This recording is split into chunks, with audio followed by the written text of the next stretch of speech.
꼭 알아야 할 어제의 뉴스. 김영석 전 해수부 장관 지시로 만들어진 채팅방에선 특조위 관련 회의 내용이 공유됐습니다. 회의 내용뿐만 아니라 해수부 직원들은 비상대기하라는 등의 지시사항을 공유하는가 하면 청와대의 뜻과 반대되는 회의 결과가 나오면 자리를 박차고 나와 여론전에 돌입하라는 등의 당시 여당 추천위원들의 대응 방안도 담겨 있었습니다. 특조위의 비공개 문건을 사진 촬영해 채팅방에 올리기까지 했습니다. 이 채팅방엔 특조위에 파견된 해수부 공무원은 물론 청와대 경제수석실 직원도 참여했습니다. 그렇기 때문에 채팅방에서 공유된 내용은 실시간으로 청와대에 전달됐을 것으로 검찰은 보고 있습니다. 해수부는 비정상적인 방법으로 정부 부처를 압박하기도 했습니다. 검찰 조사 결과 윤학배 전 해수부 차관은 특조위 활동기관과 관련해 법제처가 해수부에 불리한 법령 해석을 내놓자 발표하지 못하게 한 것으로 드러났습니다.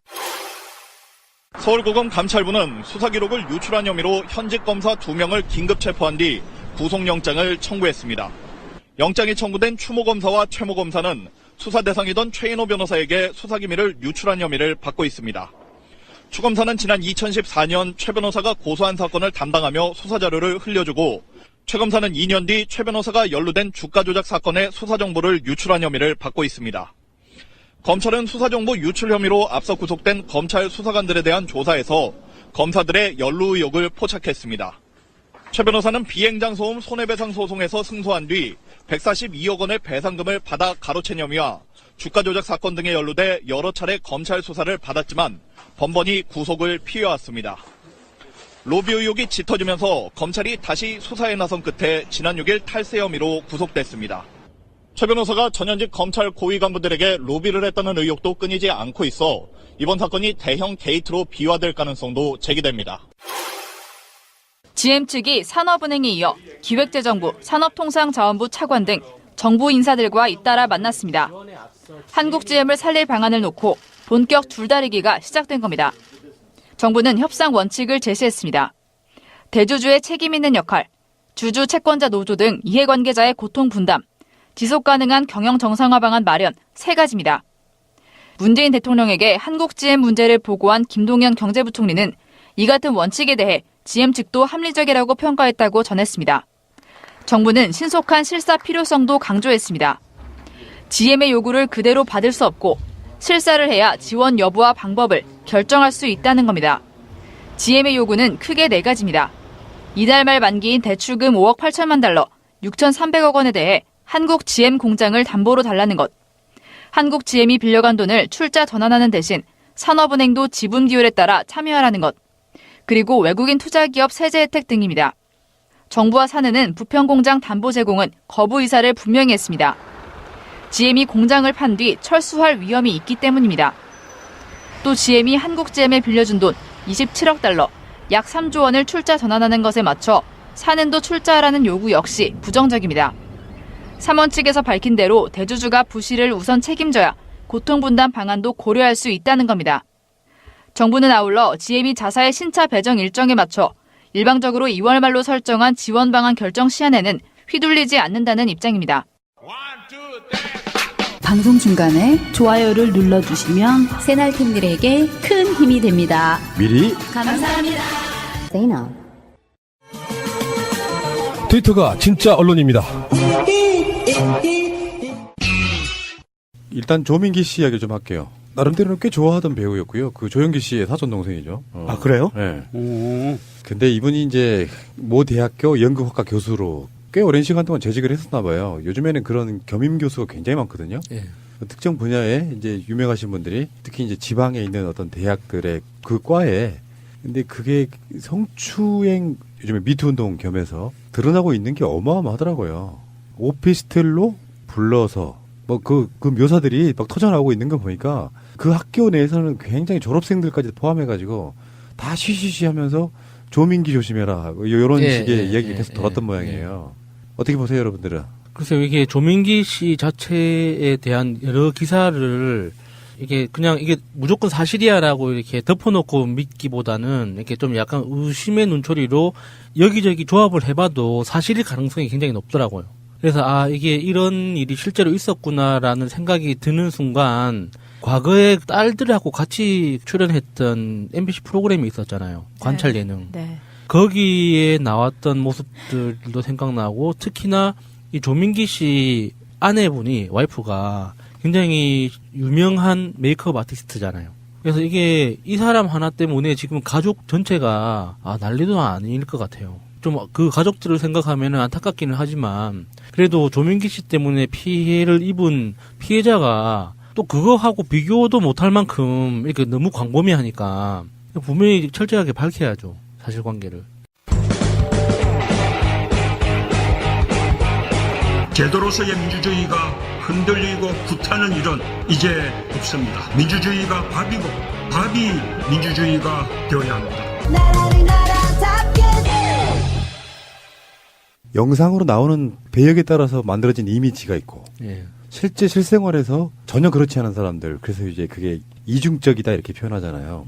저 사람 되게 이중적이야. 뭐 실제로는 되게 스마트하고 깨끗해 보이는 이미지 갖고 있는 사람인데 막상 지방 대학에 겸임교수를 할 때는 어쩜 그러는 건지도 모르겠어요. 그냥 거의 개망나니급이에요. 충격적이더만 그 어떤 표현이나 이런 것들이 누구누구 내 오피스텔로 오라고 해. 자고 가라? 누구야 오피스텔로 5분 이렇게 너무 끔찍했어요. 그 5분이라는 그 표현 자체가. 5분 내 튀어라 이거죠. 예, 사실 이제 조민기 씨는 이 사안에 대해서 사실무근이다라고 이야기를 하고 있고요. 루머라고 이야기를 하고 있는데 그러면서 본인이 밝힌 내용이 그거예요. 연기를 할 때는 가슴으로 하란 말이야. 그리고 여학생 가슴을 손으로 쳤다는 거예요. 거기에서 나타나는 것을 보면 저것이 성희롱이나 성추행에 해당되는 것을 본인이 모르고 있어요. 모르는 척 하겠죠. 아니요. 그거는 그 정도밖에 안 했지 나는 성희롱이나 성추행한 거 없어라고 이야기를 하는 거 보니까 그게 성희롱이나 성추행이라는 걸 인지를 못하고 있는 거예요. 그러면 이 사람이 얼마만큼 아직도 이 의식 수준이 밑에 있는지를 보여주는 거거든요. 그 다음에 나온 미투와 비슷한 학생들의 졸업생들의 이런 고백과 이 과거에 대해 벌어졌던 일에 대해서 이렇게 밝히는 것은 두째로 치더라도 조민기라는 사람이 본인이 입장을 해명하면서 나온 이 말만 갖고도 정말 이 사람은 너무 심각하다. 옛날에 박기태가 손녀 같아서 가슴 콕 찌른 거하고 똑같은 상황인 거예요.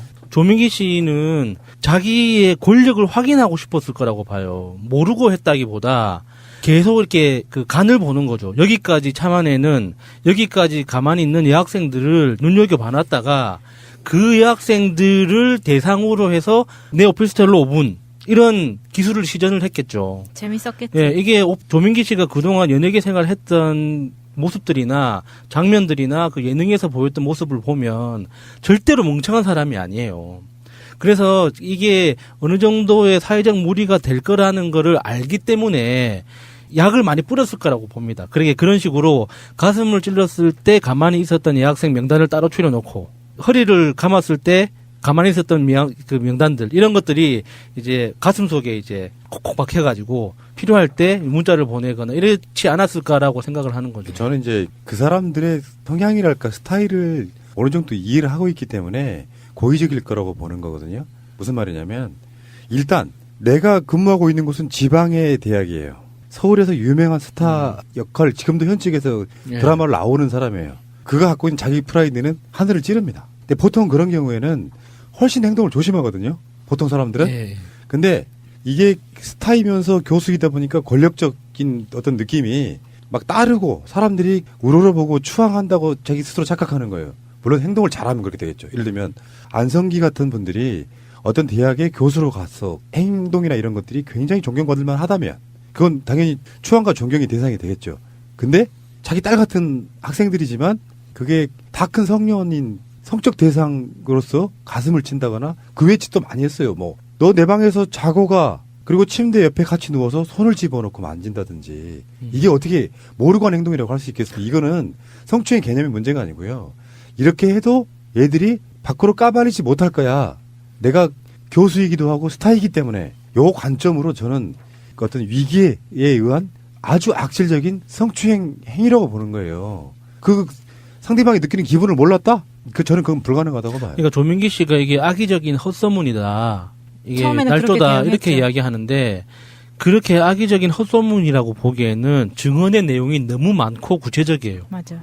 그리고 그 증언했던 학생이 참 힘들었겠지만 본인의 실명을 얘기를 했고 데뷔한 지 얼마 되지도 않았는데 그렇게 한 거 보면은 사실 너무 지금 조민기 측에서 대응하는 게 오히려 너무 찌질해 보인다고 해야 되나? 이미 이제 너무 가족들이 받는 상처를 생각하면 좀 정말 안타깝긴 해요. 근데 이게 지금 사실 뭐 한 2, 3년 전부터 문단내 성폭력부터 시작을 해서 최근에 최영미 시인이 고은 시인에 대한 인터뷰를 TV에서 하면서 이제 촉발됐다고 볼 수 있겠는데 이게 사실은 연극계에서 왕이라 불리는 이윤택의 인터뷰 그 기자회견에서 저는 이게 정말 심각하다라고 생각했던 부분이 이윤택이 성폭행은 한 적이 없다라고 이야기를 해요. 당한 사람은 있는데 그게 그러면은 합의하에 했다고 생각하느냐라고 했더니 자기는 강제로 한 적이 없다고 얘기를 하거든요. 근데 이거는 본인의 위치가 이미 너무나도 대표할 수 있는 위치에서 아래 있는 그냥 정말 나이 어린 여배우들은 그 사람 자체가 억압적이고 폭압적이라고 밖에 할 수가 없는데 그 위치에서 자기는 강제적으로 한 적이 없다라고 이야기하는 것 자체가 엄청난 분노를 일으키더라고요. 그러니까 이번에 그 조민기 씨 이렇게 논란이 되는 것도 보면서 이제 이전에 이제 초기에 그 서지현 검사를 통해서 촉발됐던 미투 운동이 이제 제대로 이루어지고 있다고 봐요. 그러니까 서지현 검사가 그렇게 안태근 검사의 성추행을 폭로했을 때 미투 운동의 핵심은 그 가해 당사자의 실명을 폭로하는 거거든요. 근데 그 이후에 이제 사람들이 많은 여성들이 나도 이런 경험이 있다고 이렇게 고백적인 이야기를 해주시는데 불구하고 좀 부족했던 게 뭐냐면 그 가해자를 지목하지 않았어요. 그 상황에 대해서만 나도 이런 상황이 있었고 이런 피해 경험이 있다라고 경험을 공유하기만 했지 그 가해자를 특정해가지고 그 가해자가 더 이상 그런 일을 자기의 권력을 기반으로 더 이상 이 사회생활을 하지 못하는 상황까지 만들어내는 그런 활동까지는 못했단 말이죠. 그런데 이번에 이제 최영미 시인이 대표적이죠. 최영미 시인이 EN이라는 어떤 가상의 인물인 것처럼 누가 봐도 고은인지 아는데 그렇게 그 끝까지 인정 안 하다가 최근에는 인정했잖아요. 그러니까 최영미 시인의 계기를 통해서 이제는 이런 식으로 이제 어떤 가해자를 정확하게 특정해서 구체적인 상황들이 이렇게 폭로되는 것 같아요. 이게 진짜 미투 운동인 거죠. 그래서 청주대에서 뭐 이게 이제 거짓말인 게 들통난 것 중에 하나가 그 올림픽 팀추월 거기서도 이제 거짓말하면서 더 분노를 했잖아요. 그냥 자기 스스로 사직했다고 했는데 청주대에서 해임한 관련된 서류가 나왔어요. 징계 의결서. 거기 보면은 그 연극학과 학생 41명을 대상으로 설문조사를 실시했다고 합니다. 청주대가. 그리고 보면은 아까 말했던 그런 게 있어요. 뭐 오피스텔로 학생들을 불러서 종종 같이 술을 마셨고 자고 가게 했다는 정황. 싫다. 네. 여학생 및 남학생 모두와 친근감의 표현으로 뽀뽀를 한 사실. 이거는 제가 보기에는 일종의 인증 같은 거고 알리바이 같은 거지. 난 남자애들한테도 했어. 뭐 그런 느낌 그런 거고 일단은 제가 봐서는 그래요. 이게 그러니까 소문이 날 정도가 되면은 약간 과장되고 그런 경우도 꽤 있거든요. 어떤 집단 내에서 그렇지만 그런 부분에 있어가지고 그걸 잘 몰랐다 하는 부분은 어느 정도는 자기 실드는 된다고 보는데 부교수예요 이분이. 제가 보기엔 겸임 교수도 아니고 막 그 정도 되면은 최소한 그런 그 여성 또는 인권 이런 부분에 대한 기본적인 기본 자체가 아예 안 돼 있는 사람이라고 보는 거예요. 내가 만약에 내 친딸이고 내가 내 친딸한테 뭐 연극이나 이런 걸 가르쳐 준다는 의미로 가슴으로 해서 가슴을 찌르거나 그렇게는 못해요. 어린애라도 마찬가지잖아. 자기는 내가 사직했다고 하는데 결국은 징계한 의결서까지 나왔잖아요. 네. 반면에 문재인 대통령의 그 축전이 화제가 되고 있죠. 저는 이게 인간의 어떤 품격의 차이라고 보는 거거든요. 귀를 씻어주시는 건가요? 그러니까요. 그러니까 문재인 대통령이 이제 메달을 딴 우리 선수단한테 개별로 다 축전 하나씩 보내고 있는데 축전이 금메달을 따서 축하드립니다 이런 정도가 아니라는 거예요. 디테일하게 누구 말처럼 마치 경기를 다 본 것처럼 일단 디테일하게 설명하고 그리고 표현도 예전처럼 뭐 축하합니다 이런 게 아니고 어떤 게 사랑합니다도 있고 거시적인 표현들 너무 인간적인 표현이어서 이걸 도대체 누가 쓰느냐 뭐 이런 식의 잔잔한 화제가 되고 있습니다. 도장관님? 도종환 장관님. 그러네. 시인입니까? 직접 쓰셨을 것 같아요. 문 대통령이 직접 쓰셨을 것 같고 보면은 이상화 선수에게 보낸 축전이 굉장히 네. 빛나는 내용들이거든요. 예, 맞아요. 예, 그 흘린 땀방울과 그 뭐 은빛 뭐 이렇게 예. 표현하는 그 어떤 CF에서 보면 이상화 선수가 흘린 땀이 13톤이라고 하죠. 헐. 그 TV CF에 나오잖아요. 그 방향제 CF인가? 섬유유연제 CF에 이상화 선수가 이렇게 역주하면서 자막으로 왜 13톤이에요? 그만큼 땀을 많이 흘렸다고. 예. 이게 문 대통령이 선수들에게 보내는 축전 내용을 보면 문 대통령이 사람에 대해서 얼마나 사랑하고 꼼꼼한 성격인지가 나와요. 네. 그러니까 기본 사람에 대한 애정이 있는 사람이기 때문에 이런 그 축전이 나올 수 있는 거거든요. 축전이 뭡니까? 축전이라는 의미가 뭐예요? 축하하는 전보거든요.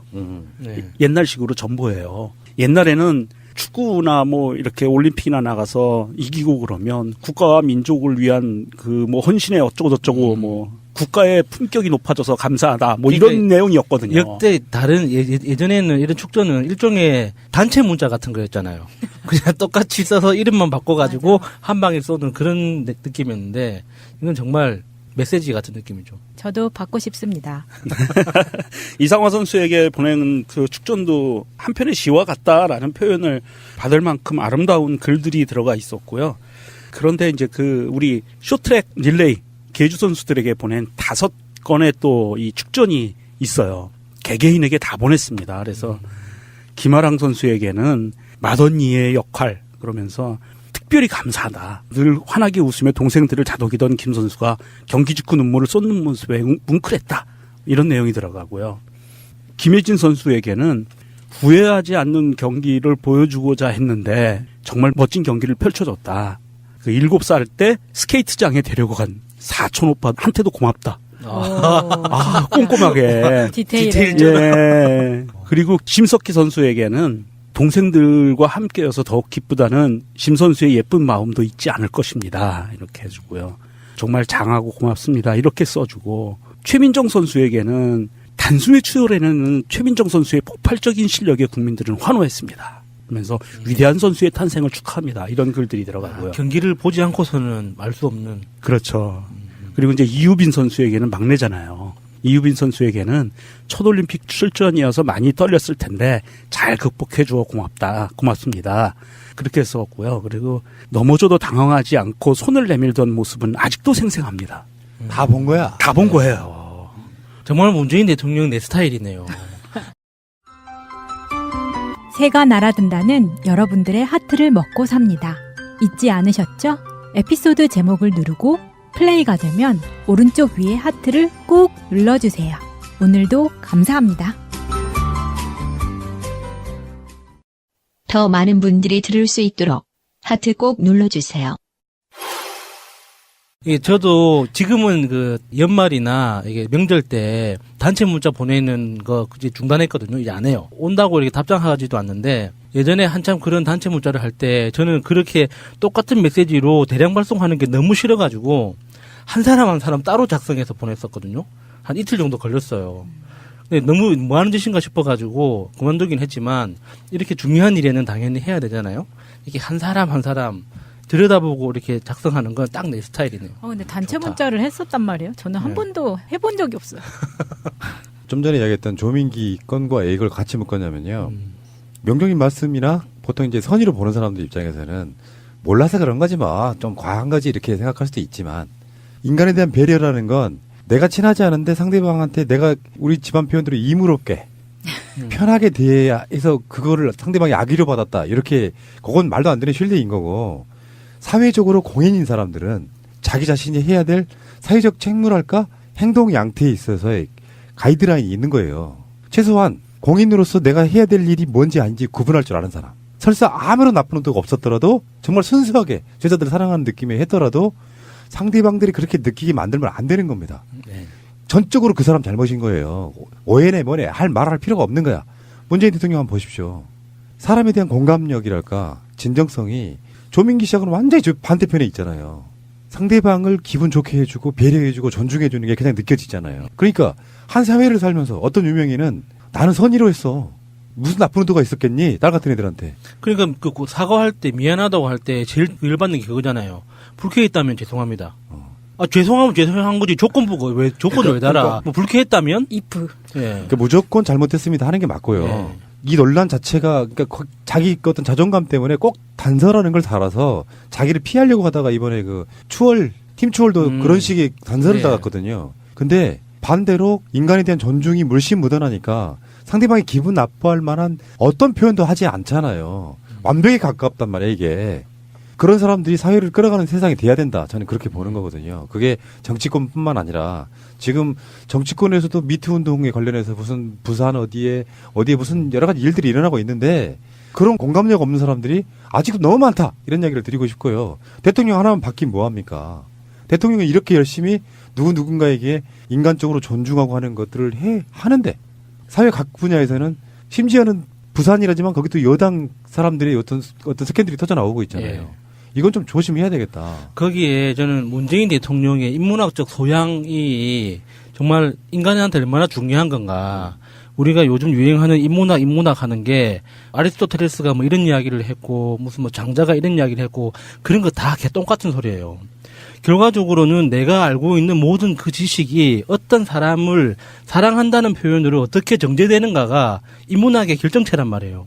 그런 측면에서 봤을 때 아까 명종님이 잠깐 예를 들으셨던 이상화 선수한테 보낸 축전에 있었던 그 한 문장, 그동안 흘린 땀방울과 오늘 흘린 눈물이 은메달로 하얗게 빚어져 빙판처럼 빛납니다. 이건 내가 아는 모든 지식을 그 사람을 위해서 오로지 쏟아낸 거거든요. 이런 게 인문학적 소양이야. 이 우리나라 정치인들한테 이게 너무 부족한 것 같아요, 진짜. 사람을 사랑하는 인문학적 소양, 이거 좀 각성해줬으면 좋겠습니다, 정치인들이. 근데 제가 봤을 때는 그런 부분은 발전의 단계가 있다고 보는데, 민주당이든 진보 정당 계열이든 이런 분들은 그래도 꽤 많이 올라가 있을 거라고 봐요.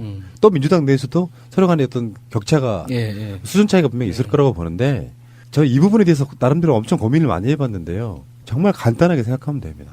공인은 그냥 진짜 고자라고 생각하고 살아요. 왜 나 아닌 어떤 다른 것들에 대한 동물적 본능을 그냥 고자라면 높은 사람 말하는 거죠. 그렇죠. 높게 그러니까 그런 관점으로 살아주는 게 저도 오랜 시간 동안 여러 가지 일을 겪으면서 깨달은 바예요.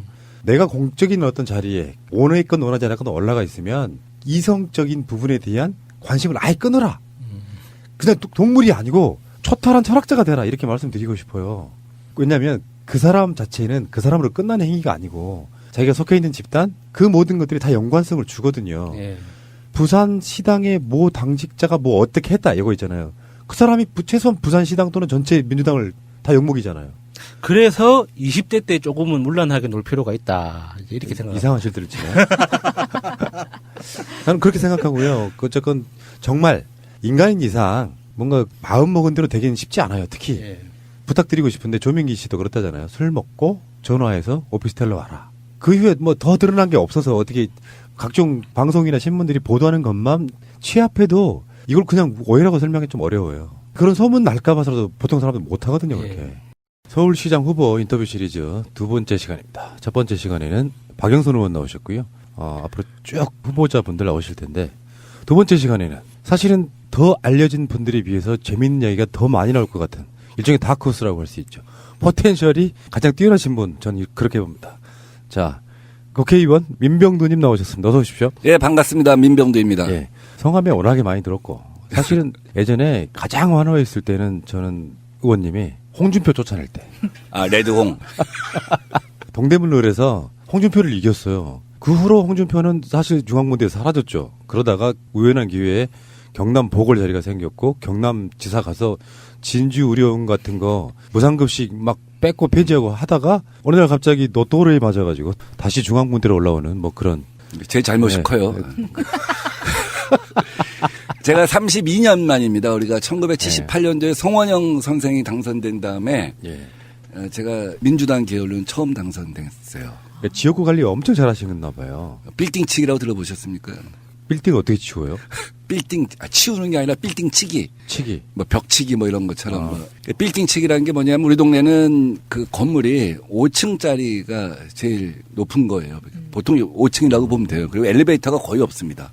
그럼 5층을 올라가죠. 이제 5층에 올라가서 이제 하나씩 두들겨가면서 내려오는 거죠.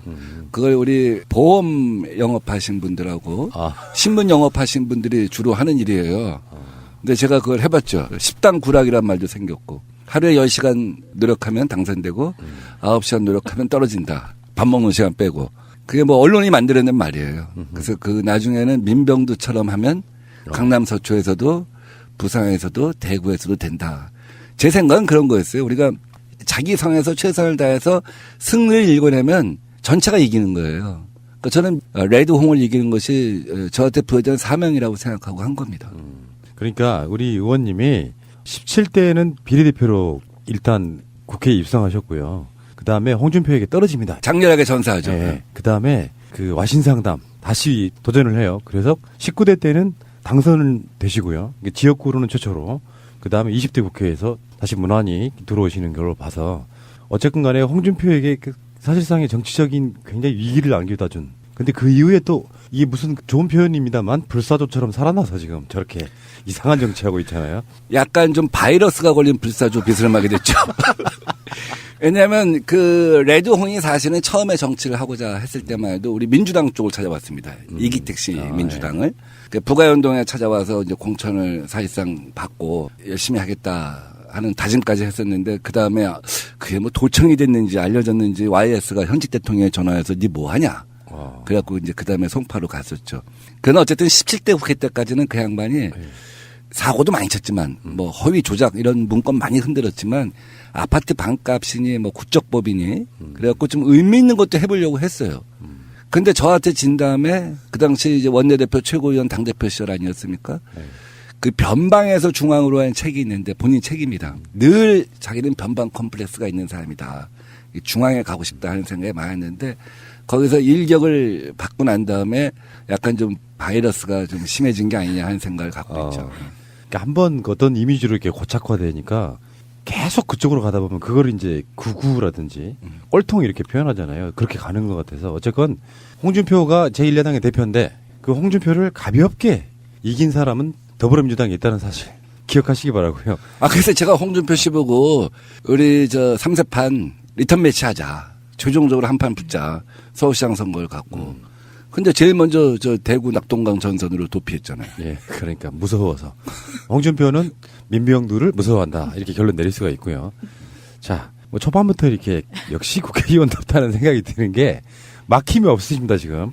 요즘에는 이제 뭐 홍준표를 누가 이겼냐 이런 것도 중요한 어떤 이야기거리가 되지만 또 SNS에서는 뭐 애견, 애묘. 깨묘. 깨묘요? 예, 깨어있는 고양이. 깨시민 말고 깨묘라고. 전 세계에서 최초로 정치 한 줄 논평을 한 고양입니다. 그 이호비 집사님이라고. 예. 그게 이제 민병두 의원께서 지금 밀고 있는 또 하나의 캐릭터인데. 그렇죠. 예. 마차님이 잘 알죠. 왜냐하면 마차님이 애묘인입니다. 네, 민병두 의원님이 이름이 SNS상에서 눈에 띈 거는 사실 그 SNS에 최적화된 마케팅을 시작하시면서였어요. 그게 사실 고양이를 앞세워서 하면은 그 인지도가 갑자기 확 올라가면서 RT가 굉장히 튀거든요. 그걸 시작하시면서 이오비의 사람들이 열광하기 시작했죠. 그 러시안 블루? 네, 브리티시 쇼테어하고 러시안 블루의 혼종입니다. 그래서 엄청나게 예뻐갖고 미묘라고 해요. 미묘. 제가 한 얘기가 아닙니다. 네, 사진으로 봤는데도 굉장히 예쁜 고양이더라고요. 그 미묘에 이제 한 줄 논평이 나가기 시작한 거죠. 뭐 한참 얘기하고 난 다음에 PC 앞에 서갖고 압수수색 해야지. 이호비도 뭐 이런 거. 어떤가 꼭 압수수색 해야 한다. 뭐 국정원을 뭐 이런 이슈가 있었을 때는 뭐 이렇게 쭉 가다가 이호비도 압수수색 할 거다. 뭐 이렇게 한 줄 논평하는 거죠. 그러면서 그 리트윗이 이제 수가 막 1000회씩 이렇게 평균 날아가기 시작하니까 누가 분석을 하셨더라고요. 이호비 사진을 넣어서 한 줄 논평한 경우와 그렇지 않은 경우에 리트윗 수. 그래서 애묘족이 정말 많구나. 그리고 오늘은 이호비 없어서 리트윗 안 함. 뭐 이런 거. 요즘 왜 이호비 소식 안 올라와요. 청와대 찡찡이는 경계해라. 이호비 급부상. 이호비 조응천 보리 청와대 찡찡이 3자 영수회담해라. 뭐 이런 거.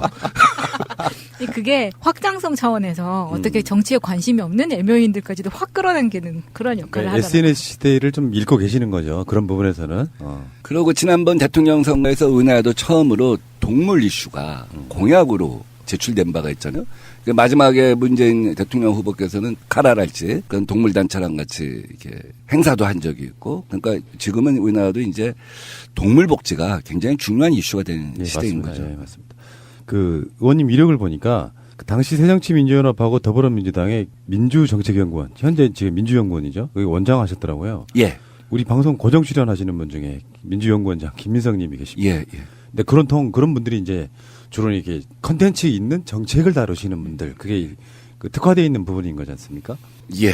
얼마나 하셨어요? 보니까 부원장도 하셨고 원장도 하셨고 그래서. 부원장은 17대 국회 때 했고요.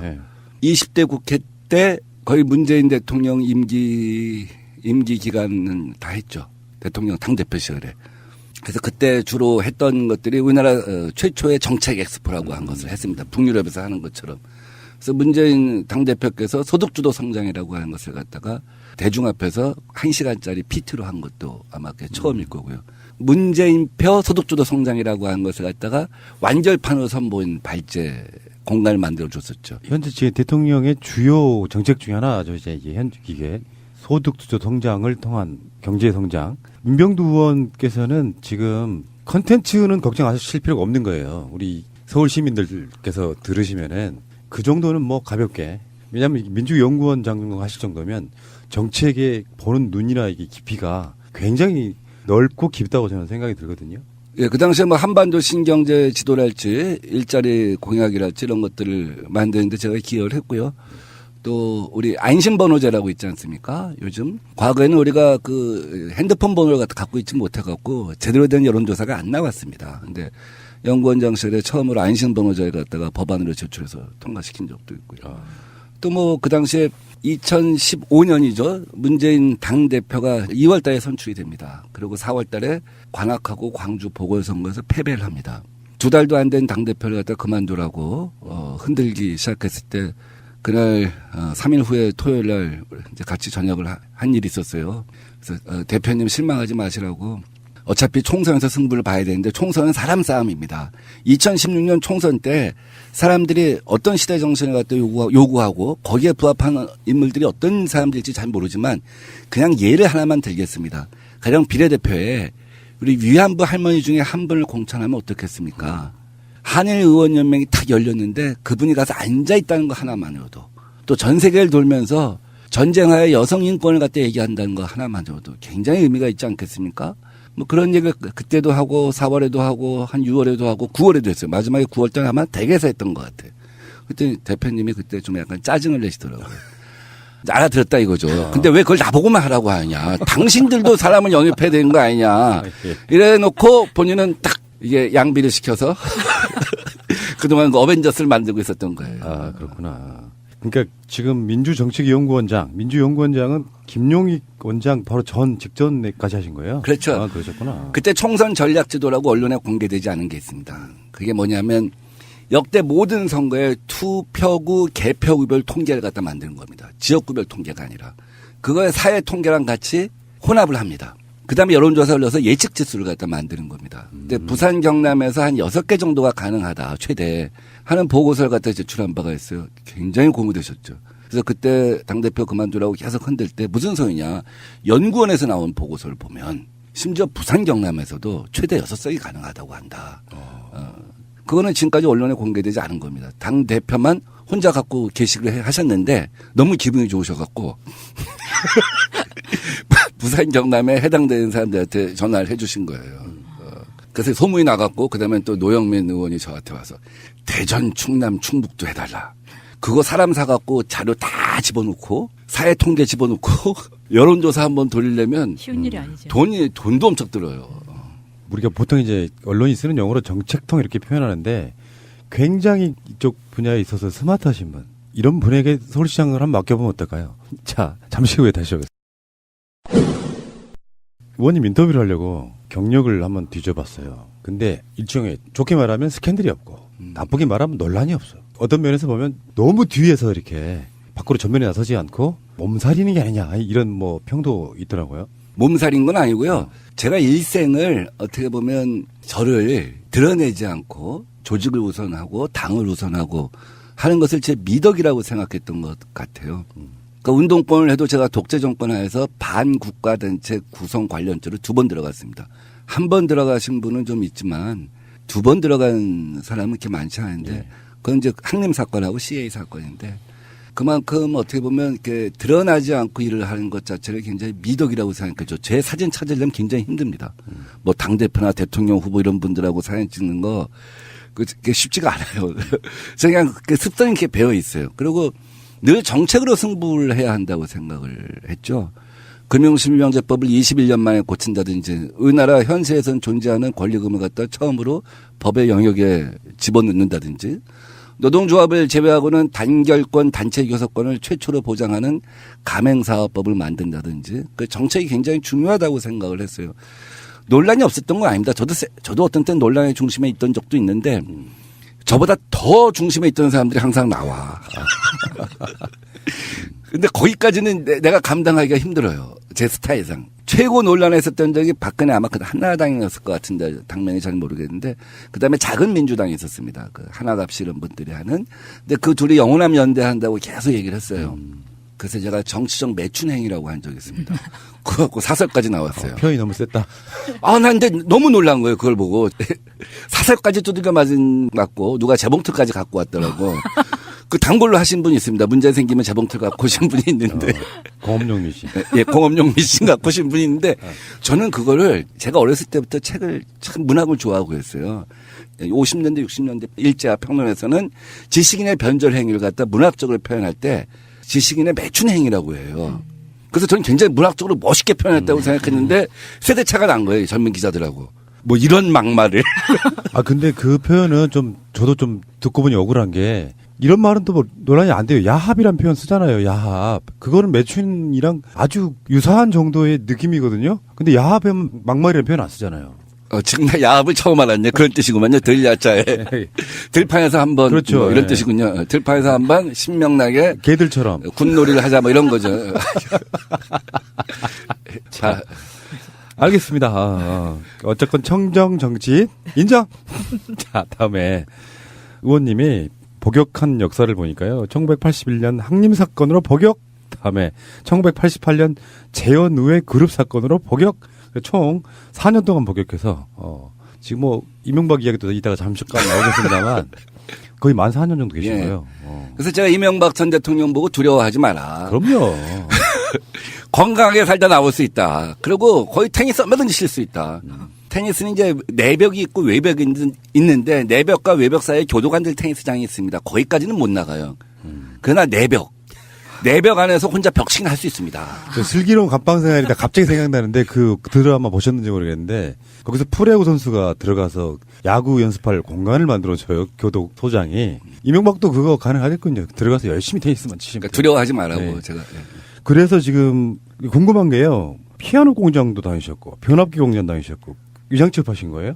노동운동도 했죠. 그거 진짜 조사 많이 하셨네. 네. 그거는 별로 어디 나와 있지 않은데. 이제 조사를 하면서도 깜짝 놀랐어요. 네. 피아노 공장, 변압기 공장. 변압기는 이제 잘 아시죠? 우리 전봇대 위에 있는 그 변압기인데 그게 한 100에서 200kg 정도 합니다. 그 철심을 감아갖고 완성을 하는 건데 프레스에 잘못 넣었다가 이게 철심이 날아가면 탄성이 강해갖고 확 휘면서 오거든요. 그래서 눈 밑에까지 이렇게 바로 찔려본 적도 있죠. 그때는 이제 노동운동 하려고 한 건데 그때는 이미 이제 포화 상태가 됐어요. 인천공단 쪽은 구로공단, 인천공단 쪽은 이제 포화가 된 상태입니다. 그래서 제가 안산공단과 이제 안양 쪽, 반월공단과 안양 쪽을 갖다 수원 쪽을 갖다 개발하자. 그래서 그때 같이 동료들 후배들 데리고 노동운동을 한 적이 있죠. 근데 진짜 궁금한 건요. 활동 반경이랄까 이게 연관이 없을 것 같은데 5.18 민주화 유공자 아세요? 예, 그렇습니다. 1980년도에 서울의 봄 당시에 이제 3월 달부터 우리가 이제 민주화 운동을 시작을 합니다. 그래서 제가 전국에서 최초로 입영 거부 학생들 일종의 군사 교육 시킨다고 문무대란 걸 만들어서 입영을 시켜서 말하자면 사상 교육을 시킨 적이 있는데 그걸 입영 거부를 합니다. 사실 그건 쉽지 않은 일이죠. 그다음에 총학생회를 그냥 무조건 부활시킵니다. 그냥 총학생회 선거를 해요. 우리끼리. 그래서 총학생회 가동시킵니다. 그리고 5월 1일부터 사실은 전국적으로 가두 시위를 갖다가 하기 시작합니다. 이제 그때 큰 논쟁은 있었죠. 지금 이렇게 되면 민주적 선거를 통해서 정부를 갖다가 우리가 가져올 수 없다. 그러니 학생운동은 이렇게 팽팽하게 줄만 잡아당기고 나가면 안 된다 하는 논쟁이 한쪽에 주장이 있었고 저는 무슨 소리냐. 어차피 전두환 군부는 다시 쿠데타를 해서 다 가져갈 거다. 그러니까 그들의 어떤 그 실체를 우리가 전면적인 시위를 통해서 드러내야 한다. 그래서 그것이 촉발이 돼갖고 전국적으로 이제 서울의 봄 같은 사건이 생기죠. 그 다음에 광주에서 수십 많은 사람이 죽었어요. 그래서 한편에서는 야 이거 정말 너무 어렵지 않냐. 그 학생운동은 나약하다 이거 갖고 안 된다.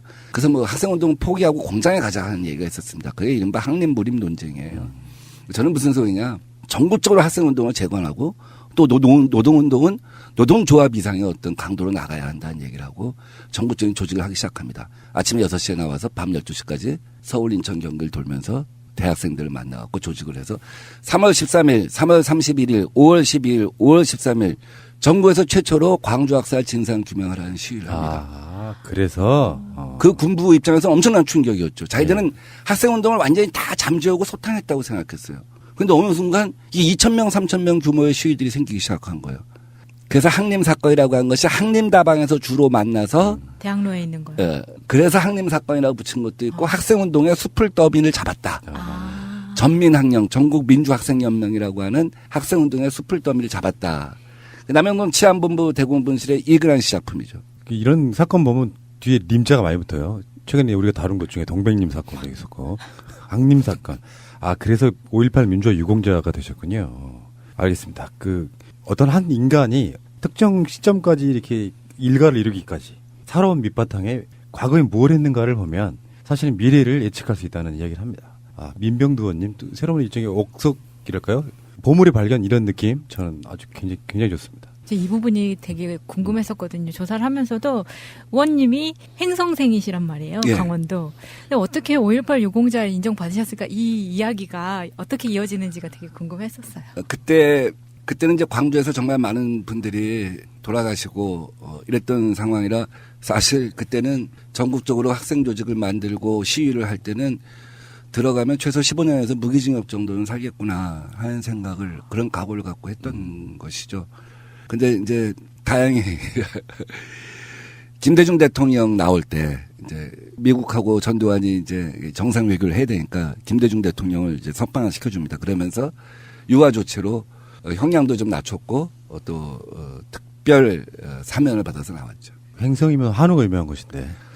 제가 어렸을 때는 횡성 한우라는 게 없었습니다. 그 아마 88 올림픽 이후에 만들어진 농법을 만들어 갖고 생산해낸 소고 저 어렸을 때는 옥시기하고 옥수수, 옥시기 이빨하고 감자밖에 없었습니다. 횡성은 또 수도권에서 가장 가까운 강원도이기도 하죠. 사실은. 네. 그러니까 우리가 생각하는 강원도 그럼 저기 막 바닷가 또는 뭐 북쪽 이런 느낌은 아니고 예. 사실상 충청도 경기도에 가까운 강원도? 네. 경기도 양평에 붙어 있고 네. 충청도 또 충주 생활권하고 붙어 있죠. 그러니까. 알겠습니다.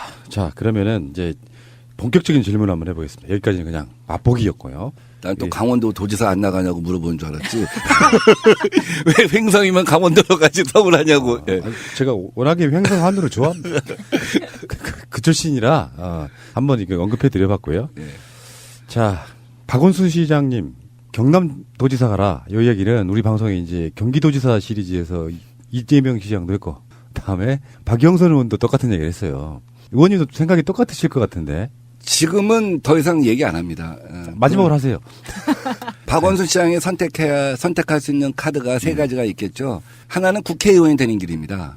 본인이 대통령이 다음에 되고자 한다면 여의도 경험을 쌓아야 한다. 은하 대통령 치고 여의도 경험이 없는 사람이 대통령이 된 적이 없다. 그러니까 서울시장을 3선을 해갖고 한 손엔 대통령 카드, 한 손엔 서울시장 카드 두 가지 갖고 가는 건 무리다. 그다음에 당도 지금은 우리 문재인 대통령 지지율 갖고 버티지만 다음 총선을 할 때쯤이면 당의 자력으로 서야 하는 측면도 있는데 그러기 위해서는 대선 후보군이 많아갖고 당의 스포트라이트를 받아야 한다. 이것이 서울 지역위원장 국회의원의 70 내지 한 90%의 생각일 거예요. 그리고 대부분이 다 그런 권고를 갖다 본인한테 했습니다. 또 하나는 친문 해심이 지난 추석 연휴 때 만나갖고 얘기를 갖다가 박원순 시장한테 이 얘기를 했던 것이죠. 대통령이 제조산화 하려고 하는데 정치적으로 개토천화를 한번 해보시면 어떻겠습니까? 개토천화. 지금 우리 확실한 땅이 없다. 호남이고 충청도고 수도권이고. 그런데 이번 선거에서 우리가 만약에 당신이 앞장서서 내려와서 경남에서 깃발 딱 꽂고 부산, 경남, 울산 선거를 갖다 리드를 하고 또 구청장 군수 다수를 내게 되면 개토천화가 되는 거다. 어떻게 보면 이 말을 제가 해석하면 노무현 대통령 3세가 되라는 얘기랑 똑같아요. 그렇죠. 그 양반이 직접 한 얘기는 아니고 제가 해석하면 노무현 대통령 3세가 되라는 얘기예요. 그러면 다음 대선으로 가는 발판도 만들어지지 않겠느냐 하는 얘기를 한 건데 본인이 하여간 그 후에도 다른 여러 사람들이 접촉을 해서 박원순 시장한테 그 얘기를 했는데 나한테는 노무현 대통령 같은 정치적 결단력이 없다. 나는 내가 잘할 수 있는 것을 하는 게 좋겠다는 생각을 한다. 이제 이렇게 된 거죠. 그래서 결과적으로는 최종적으로는 서울시장 3선을 갖다 마음에 확정을 하고 있고 확정을 한 이상은 제가 그 부분을 자꾸 건드리면 마치 제가 박원순 시장이 없어져야지 저때 가능성이 있는 것처럼 보여서 사심을 갖고 얘기한 것처럼 오해를 받을 수 있어서 그거는 그냥 다른 분 보고 얘기하라고 하고 저는 이제 그러니까 의원님이 이제 전략통 뭐 정책통 뭐 이렇게 그쪽 분야에 밝으시니까 여러 가지로 이렇게 정치적인 연구를 해보면 민주당에도 좋고 현 정부에도 좋고 본인에게도 좋은 선택일 수 있다. 예. 그런데 전략적으로도 괜찮아요. 이쪽 그냥 반대편에서도 그렇게 말씀하시는 게 전 나쁘지 않다고 생각해요. 자꾸 이런 논란들이 일단 막 많이 만들어져서 이야기가 풍성해지는 선거가 되는 건 나쁘지 않다고 봅니다. 그러니까 어쨌건 민병두 의원도 박원순 시장 경남지사 갔으면 좋겠네.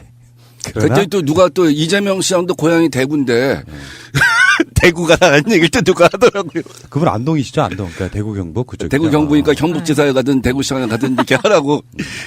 그러다 나도 또 강원도 도지사 가라는 거 아닌데 강원도 도지사는 최문순 지사가 너무 확고하게 자리 잡고 있기 때문에 그거는 우리 굳은자로 보고 이제 서울시를 더 풍성하게 하는 건 민병두가 해야 할 일이겠죠. 네.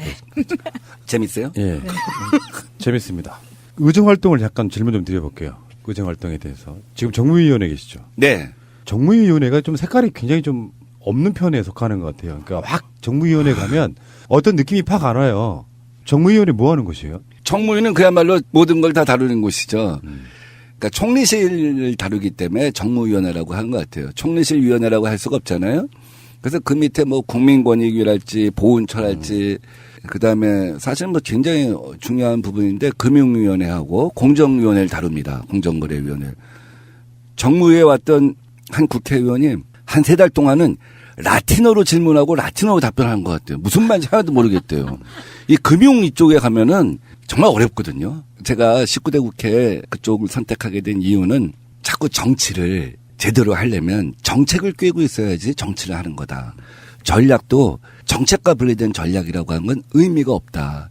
미국에서 키 스트래티지스트라 하면 무슨 정치 공학을 하는 게 아니거든요. 미국에 수없이 많은 50개 주의 인구 구성을 보고 어디다가 어떤 광고를 쏟아부어야 되냐.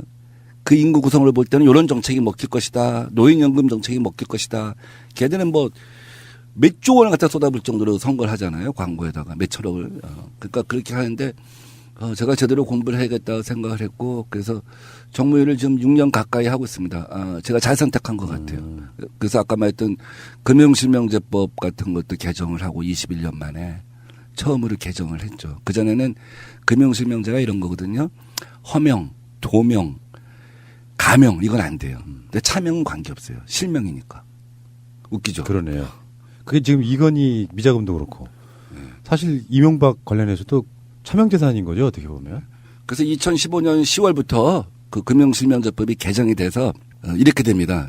일단은 명의인의 거로 추정을 하게 합니다. 명의인의 거로. 원래 주인이 돌려받으려면 재판을 통해서 돌려받아야 돼요. 니께 아니다는 걸 자기가 입증해서 가져가야 돼요. 그래서 6개월 유예 기간을 뒀거든요. 법 시행될 때까지. 그래서 예년도보다 5만 원건 이상 인출된 게 22조가 많습니다. 그 6개월 사이에. 상당히 많이 빠져나갔다고 보는 거죠. 그리고 그 이후에 이제 지금도 본인 이름으로 돌리긴 하고 있는데 이거는 이제 금융위원회에서 더 강하게 감독을 해야죠. 예.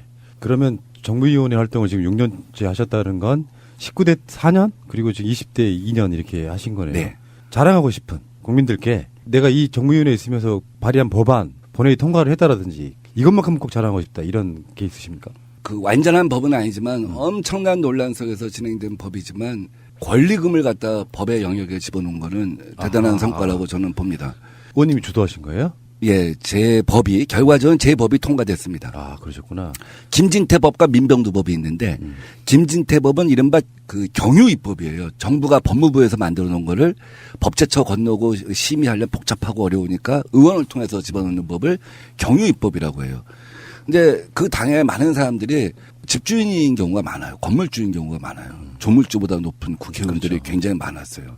이런 거 갖다 또 무슨 권리금을 갖다 집어넣고 주인이 편취하지 못하게 하고 이런 복잡하거든요. 그래서 오히려 자기들 의총에서 이 법이 많다고 그래갖고 김모 의원도 이거 문제가 많은 거 아니냐 하고 얘기를 합니다. 근데 제가 그것을 밀어붙여서 권리금을 법적으로 전면적으로 인정한 것은 아니고요. 우회적으로. 왜 집주인이 너무 잘 되니까 보증금을 갑자기 확 올려갖고 쫓아낸 다음에 자기 친척이 한다든지 자기가 한다든지 그러니까 약탈적으로 우회적으로 편취한 것도 못하게 한 거예요. 일단 최초의 단계를 밟은 것이죠. 우리도 홍대 뭐 관련해서 젠트리피케이션 방송으로 굉장히 많이 했고요. 사실은 용산 참사도 그거랑 연관이 있는 사건이거든요. 야, 민주당의 보물 발견. 자꾸 이렇게 방송 같은 데 나오셔가지고 알리셔야 돼요. 그걸 제가 용산 참사 5주년인가 그거를 계기로 해서 발의한 법입니다. 정말 좋은 거 잘하셨고요. 그 을들의 눈물을 닦아준다고 하잖아요. 을들의 눈물. 을지로위원회 계셨구나 또. 을지로위원회라는 장명은 제가 한 거죠. 을지로는 우리가 우원식 막 떠올리는데 아니었군요. 예. 을지로위원회를 갖다 이만큼 키운 거는 우원식 의원의 작품입니다. 그 뚝심, 그 대단한 매력과 장점을 갖고 있는 것인데 그 당시에 이제 을이라고 하는 이슈가 굉장히 중요한 때였죠. 그래서 제가 을지로위원회라고 한 걸 장명을 해서 저는 당직자는 아니었을 텐데 당에다 줬더니 그걸 안 쓰더라고요. 너무 이렇게 가볍다. 그래서 뭐 제가 그냥 트위터에 계정 만들어서 쓰기 시작했어요. 그리고 어느 날 나가서 기자회견을 했죠. 이제 을지로위원회 이제 이런 것을 만들어서 활동하는 게 좋겠다 당에서. 그래서 을을 지키는 길입니다. 그거는. 근데 센스 있는 기자가 을을 지키는 길이라고 하는 뜻도 있지만 을을 지키는 법로 LAW 이런 중의적 의미가 있다. 그 기자가 글을 써서 결국은 이제 사람들이 좋다는 생각이 들잖아요. 그래서 결국 당에서 을지로위원회를 쓰게 된 거고 그 을지로를 만들어서 여기까지 키운 거는 이제 우원식 의원님이 이제 하신 거죠. 정책, 기획, 전략통 대단하시네요. 그래서 뭐 장면 같은 거 하면 저 잘해요. 예. 문민시대 이런 거 들어보셨어요? 문민시대도 직접 본인이 쓰신 거예요? 뭔지 아세요? 문재인 대통령 민주당 정부 성공 시대입니다. 지금은. 근데 좀 지나면 문재인 대통령 민병두 서울시장 시대. 서울시 민과 함께. 서울시 민과 함께가 아니라 이제 건배사 할 때는 서울시 하면 민과 함께. 민병대 뭐 이런 거. 뭐 민병대 뭔지 다 아실 거고. 민망합니다. 민망해. 우리가 민시장 민병두. 국민들은 국가의 존재 이유가 무엇이냐고 물었습니다. 어려울 때 국가가 지켜주고 있다는 믿음을 주어야 그것이 국가의 존재 이유입니다. 다른 질문 하나 드려볼게요. 지금 평창 동계올림픽 및 국제경기대회 지원 특별위원이신데 그렇죠. 예. 최근에 논란된 것 때문에 여쭤보는 거예요. 물론 거기는 이제 교문이 분들만 그랬다는데 평창 패딩 받으셨어요? 저는 평창 패딩 검은 걸 밤새 줄 서서 샀습니다. 20몇만 원 주고. 그 검은 거 있잖아요. 네. 그리고 목도리 이제 2개 샀고 인터넷으로 25,000원짜리. 이상하게 짠할까? 어떤 분들은 그 60만 원짜리 받아가지고 반납하네만 해요. 지금 그러고 있더만. 제가 최문순 지사가 인정하는 건데요. 올림픽 티켓이 안 팔려갖고 굉장히 하여간 부조 상태가 오래가서 굉장히 정부에서도 고민이 많은데 나중에 민병두의 제안이 실현되면서 티켓 판매가 급상승했다. 그게 뭔지 아십니까? 뭐예요? 이니시계. 이니시계가 인기가 있으니 사람들이 너무 갖고 싶어하니 네.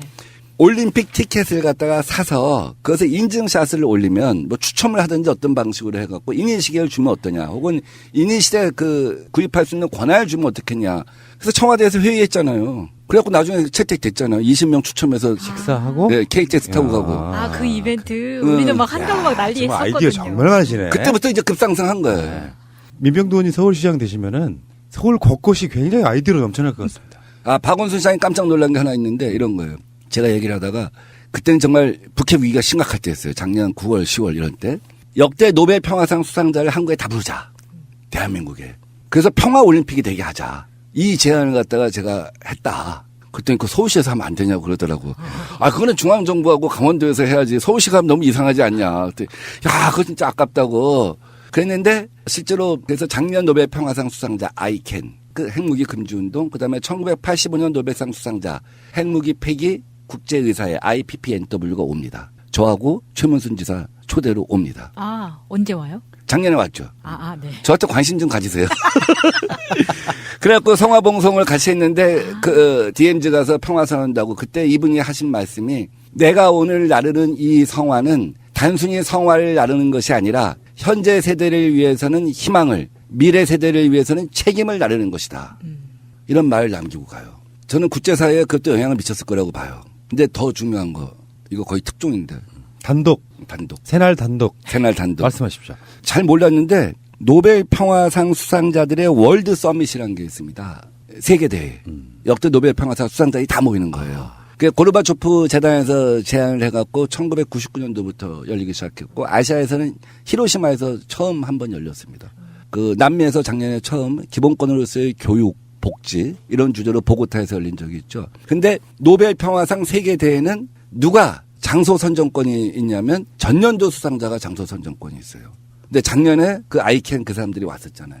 그 자기들이 하는 일이 원래 비핵 운동인데다가 평창 올림픽 이후에 또 핵과 관련된 굉장히 복잡한 이슈가 있을 것 같은데 전 세계의 노벨 평화상 수상자들이 한국에 모인다면 좋지 않겠냐. 그래서 저한테 타진을 해옵니다. 한국 정부가 스폰서를 해줄 수 있냐고. 그래서 한국 정부가 더 자세한 얘기는 하긴 그런데 얼마나 관심이 있겠어요. 그렇죠? 완전 좋은. 그 사람들만 오는 게 아니에요. 오게 되면 전 세계 국제기구 대표들 뭐 저널리스트 해갖고 한 700에서 1000명 정도가 옵니다.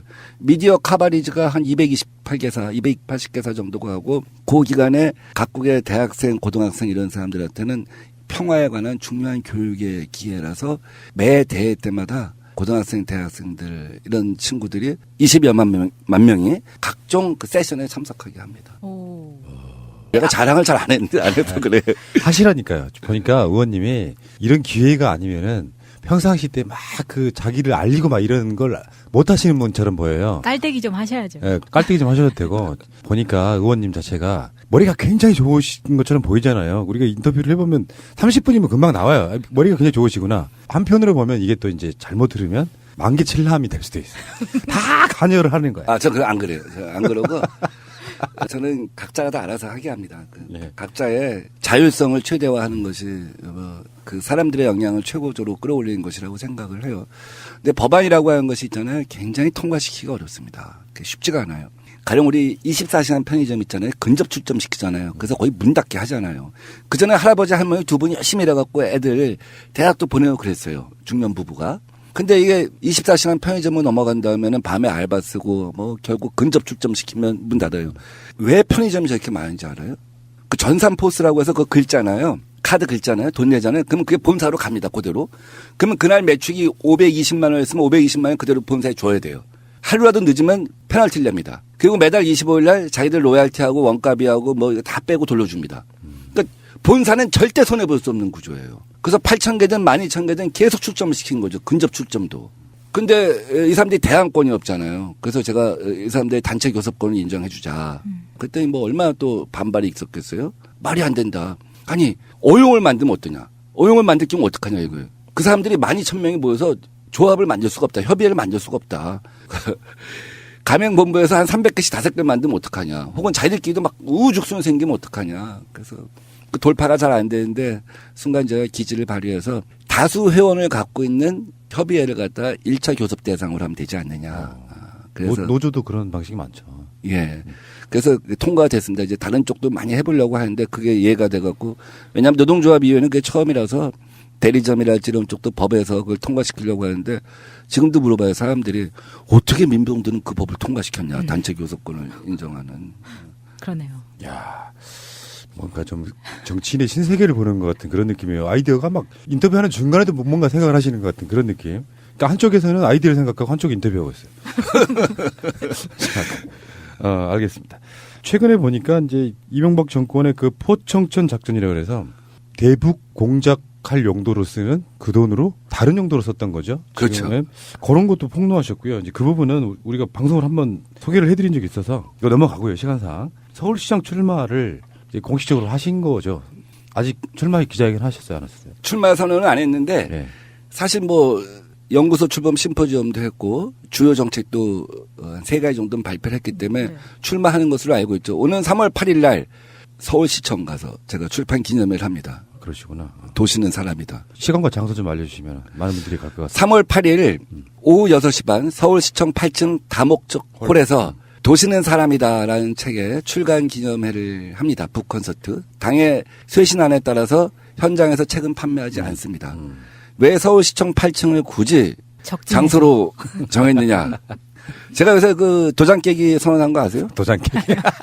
모르세요? 요즘에 컬링 대표팀을 도장 깨기 한다고 그러는데. 아, 그거 제가 도장 깨기 선언한다며. 왜냐하면 일반인들이 잘 모를 텐데 도장 깨기란 말이 제가 다시 부활시켜갖고 그 컬링 다루는 기자들이 쓰게 된 게 아닌가. 그것도 언제 오세요?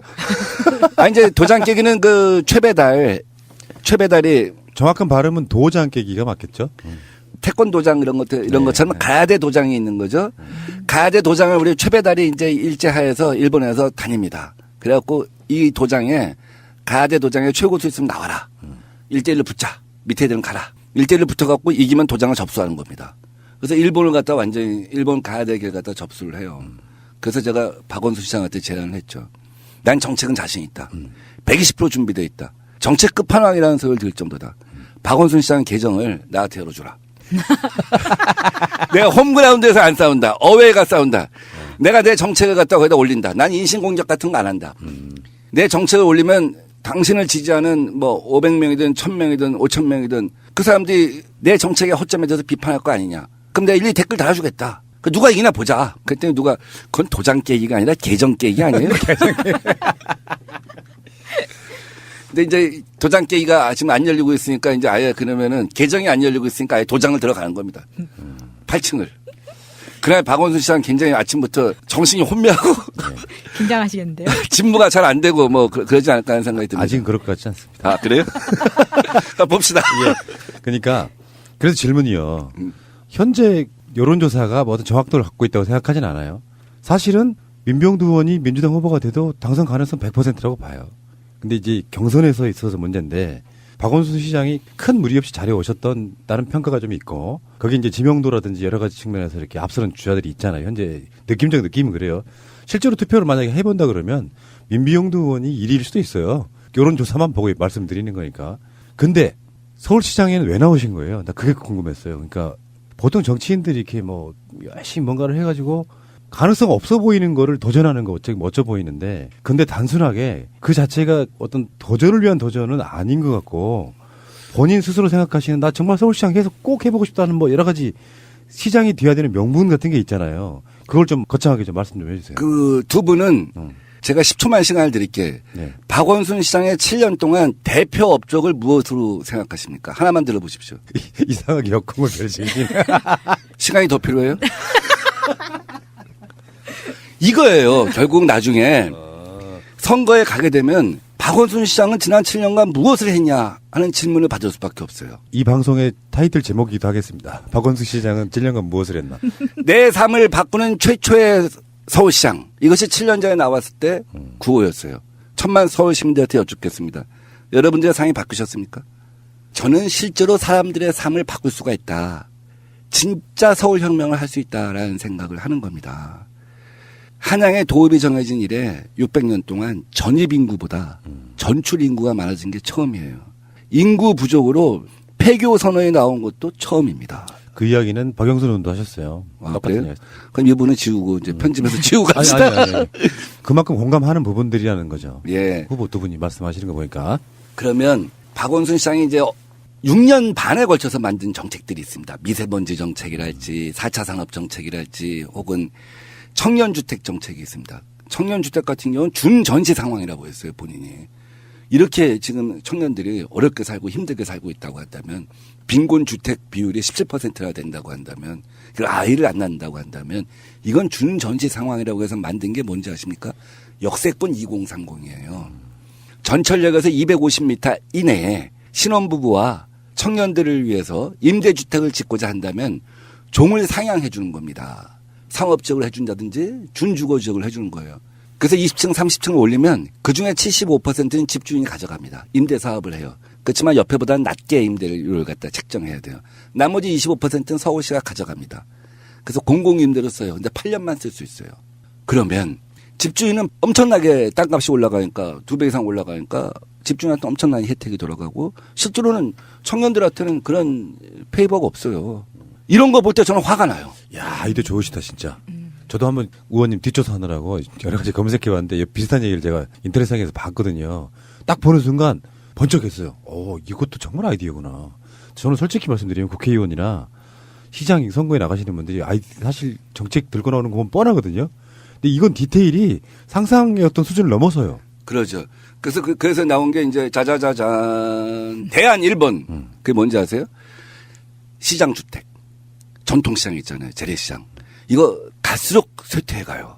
우리가 캐노피 해줬거든요. 10몇 년 전에. 그렇죠. 눈비 가리게. 그럼 1년에 30일을 갖다 영업일수를 버는 건데 그래도 그다음에 나중에 SSM법 만들어서 한 달에 이틀 강제 휴무시켜도 발길을 돌리지 않습니다. 전통시장으로. 전통시장은 문 닫아가요. 네. 근데 전통시장이 광장시장처럼 이렇게 특성화되어 있는데 빼놓고는 단층짜리들 하천부지 그렇죠. 국공유지위에 있는 것들은 되게 이제 사라져 가는데 10년, 20년 후면 결국 소멸해 갈 수도 있는 위기에 있죠.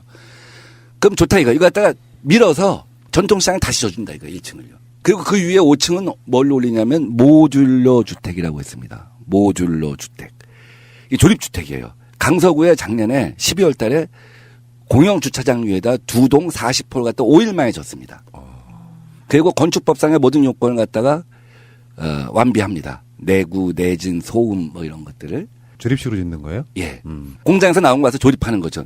그래서 1층은 재생해주면 화재 위험 같은 게 없을 거 아니에요? 그 다음 2, 3, 4, 5층을 올리면 우선 청년들은 하천부지 국공유지위에 젖으니까 토지 구입비가 없기 때문에 월세가 싸게 들어갈 수가 있잖아요. 그리고 생활이 편한 곳에 있잖아요. 정부가 작년에 13만 호 청년주택 신혼부부 주택 줘주고 올해 17만 원을 줘준다고 해도 현실감이 없는 건 내가 살고 싶은 곳이 아니라 1시간 반, 2시간 떨어져 있는 곳에 줘주면 의미가 없잖아요. 그렇죠. 그런데 이런 시장은 되게 교통이 좋은 곳이잖아요. 그 사람들은 밑에 가서 생활권도 좋잖아요. 떡볶이 먹어도 밑에 가서 먹을 거 아닙니까? 그럼 상인들도 좋잖아요. 가령 이런 전통시장 주택을 갖다 얘기했더니 이춘희 세종시장이 그거 저작권료 안 쓰고 안 내고 할 수 있으면 당장 가서 쓰겠다고. 이야, 이거 아이디어 좋아요. 그러니까 이게 네. 디테일이 쩐다니까요. 이게 저도 그런 생각을 해봤거든요. 아무리 전통시장 같은데 이렇게 지붕 씌워주고 해봐야 현대화 되지 않으면 사실 몇 빠진 덕에 뭘 붓기 같은 건데 그거를 확실하게 살려낼 대안을 만드신 거네. 요거는 연구하지 않으면 생각할 수 없는 거예요. 이야, 대단하네. 근데 미국에 있는 교수나 청년 건축가들이 너무 좋다. 너무 좋고 자기도 실험해보고 싶다. 근데 이거의 관건은 뭐냐면 디자인이고 캐릭터다 이거야. 시장마다 다르게. 어떤 데는 막 레고처럼 짓고 어떤 데는 뭐 등대 갖다 앞에 놓는다든지 이러면 애들이 지나가다 엄마 나 저기 놀러 가고 싶다 있잖아요. 그렇게까지 반응이 좋아요. 그리고 전통시장 상인들이 서명운동 할 가능성이 있어요. 지금 계속 회의를 하고 있습니다. 이거 해달라고. 그다음 학교주택, 학부모주택. 입학과 함께 들어갔다가 졸업과 함께 나오는. 좋다 그것도. 그러니까 지금 민병두 의원의 인터뷰를 원래 들으시던 박원순 시장이 이 시점에서 깜짝 놀라고 있어요 지금. 와, 본인은 6년 반 걸쳐서 역세권 2030 했는데 민병두는 상상할 수 없는 땅을 찾아낸 거예요. 뭐 은행 오피스텔 갈수록 비대면 거래가 되니까 독립 지점이 있잖아요. 네. 그 독립 점포를 갖고 있는 독립 건물을 갖고 있는 은행 점포 같은 경우 사회적 공원 차원에서 오피스텔을 올린다든지. 그다음에 장안평에 있는 중랑물 재생센터 같은 경우는 30만 평 되는데 그게 지하화 집약화하고 있거든요. 거기 가면 청년주택을 한 2만 호 질 수 있어요. 그리고 사상 최초로 우리나라에 동물 전용 공원도 질 수 있습니다. 왜냐하면 우리가 일반 공원에 가면 이제 목디하고 가는데 그건 일반 사람의 관점에서 동물을 갖다가 그 정도면 동물이 만족할 거라고 생각하는 건데 동물이 정말 좋아하는 놀이터는 다를 수가 있거든요. 근데 청년이라고 하는 비슷한 세대가 한 30만 평 땅에 산다고 한다면 그런 동물 전용 놀이터에 대해서도 사실은 큰 거부감이 없을 수가 그렇죠. 있어요. 네. 제가 서울에 개들 가는 놀이터가 공공 장소에 한 3개인가 있거든요. 그 중에 보람의 공원에 있는 놀이터를 가끔씩 가요. 우리 강아지 데리고. 근데 너무 무성하게 만들어졌어. 겨울이나 여름이나 가면 풀 한 폭이 없는 그냥 맨바닥이에요. 그게 나무 몇 개 심어진 정도인데 그런 것들을 이렇게 활성화 시켜 놓으면 동물 복지에 대해서도 굉장히 좀 신경이 써질 텐데 생각해보니까 민병두 의원님이 아까 질문하신 거 있잖아요. 우리한테 박원순 시장의 정책 생각나는 거 있으면 내놔봐 이런 건데 이게 이제 또 저쪽 사람들한테 뭔가 공격의 빌미가 될 수도 있다고 생각이 들기는 해요. 민주당 시장 7년 동안 했는데 달라진 거 없잖아. 그러면 오세훈 때랑 뭐가 달라? 이렇게 이야기할 수도 있을 것 같지만 그건 약간 다른 문제고요. 그러니까 그건 견뎌내야 되는 거죠. 본인이 만약에 경선에서 이긴다면 그래서 본선에 간다면 이겨내야 되는 거죠.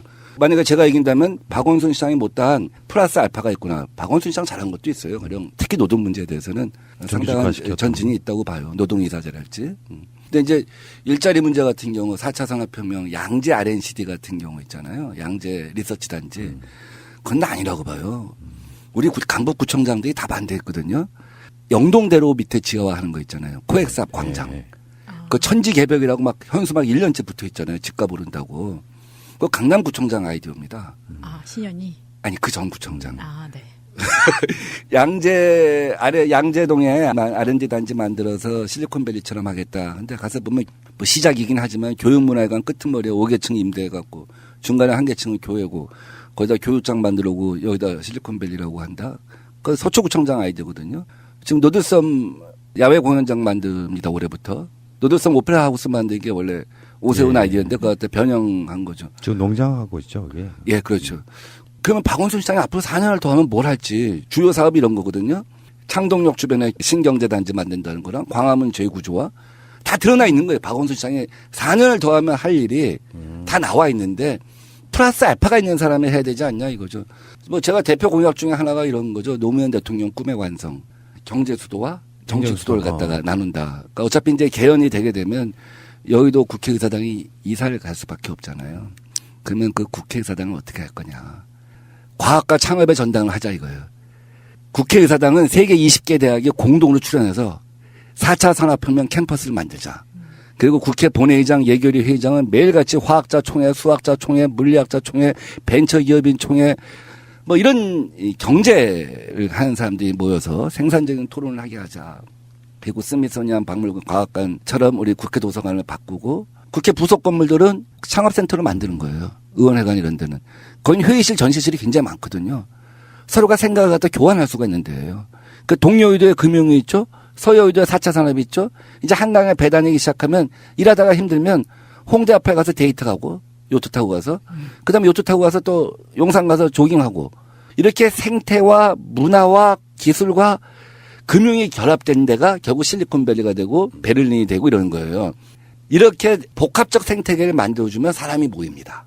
그래서 실제로 우리 영동, 서초, 강남에 그렇게 만드는 것보다는 강남북 균형 발전 차원에서도 동작구, 용산구, 마포구, 영등포구 이런 데 4차 산업 창업센터를 만들면 이게 대한민국의 심장을 바꾸는 거거든요. 다음에 문재인 대통령하고 예컨대 가령 민병도 서울시장이라고 합시다. 편의상. 다른 사람 다 기억이 안 나서. 지금 여기 불러드릴게요. 그래서 테이프 커팅을 하면서 대한민국의 심장을 바꿨습니다. 이 심장을 바꾼다는 얘기는 초등학교 교육부터 심지어 군대, 문화, 제도 모든 걸 바꾼다는 겁니다. 세계에서 4차 산업혁명 하고자 하는 사람들은 대한민국으로 오십시오. 여기를 내드리겠습니다. 얼마나 살 떨리는 심장이 떨리는 상상력이에요. 제가 국회의원 단톡방에 올렸더니 누가 그렇게 올렸더라고. 살이 떨리는, 심장이 떨리는 상상력이다. 꼭 됐으면 좋겠다. 우리 의원님 보니까 이런 어떤 그 정치 자체에 대한 마케팅은 아마 우리나라 정치인 중에 탑이신 것 같은데 정작 본인 마케팅을 아직 못해가지고 그러니까 그런 거잖아요. 사실은 컨텐츠 좋고 뭔가 추진력 있고 이게 스마트한 정신이 필요한 자리에 가지 못하는 것도 굉장히 좀 국가적 손실이다. 국민들한테 손해다. 뭐 이런 생각이 좀 드는데. 아멘. 예. 동의합니다. 예. 자, 서울시장은 제가 봤을 때는 현재까지는 의원님에게 굉장히 유리하게 돌아가고 있지는 않아요. 그건 인정하시잖아요. 예. 근데 이걸 뒤집어 엎는 전략도 필요하지 않습니까? 아, 도장 깨기 하자고 했는데 그것도 그냥 완전히 속된 말로 쌩까버리니까. 그러면 이제 언젠가는 정책으로 비교할 수 있는 분명히 토론장 같은 것도 있을 거고. 예. 그 지금 서울시장 같은 경우 총 출마 예상되는 후보가 아직까지는 박원순, 박영선, 전현희, 우상호, 정봉주 그리고 우리 의원님 민병도 의원님이시란 말이에요. 이거 컷오프가 있을 예정이죠. 전현희. 네. 발음을 연속으로 하면 안 됩니다. 내가 특별히 좋아하는 의원이라서 한 얘기. 네. 연음으로 하면 전현희 인연이 되니까 신현이 뭐 이렇게 되면 안 되고 전현희. 전정하겠습니다. 예. 전현희? 예.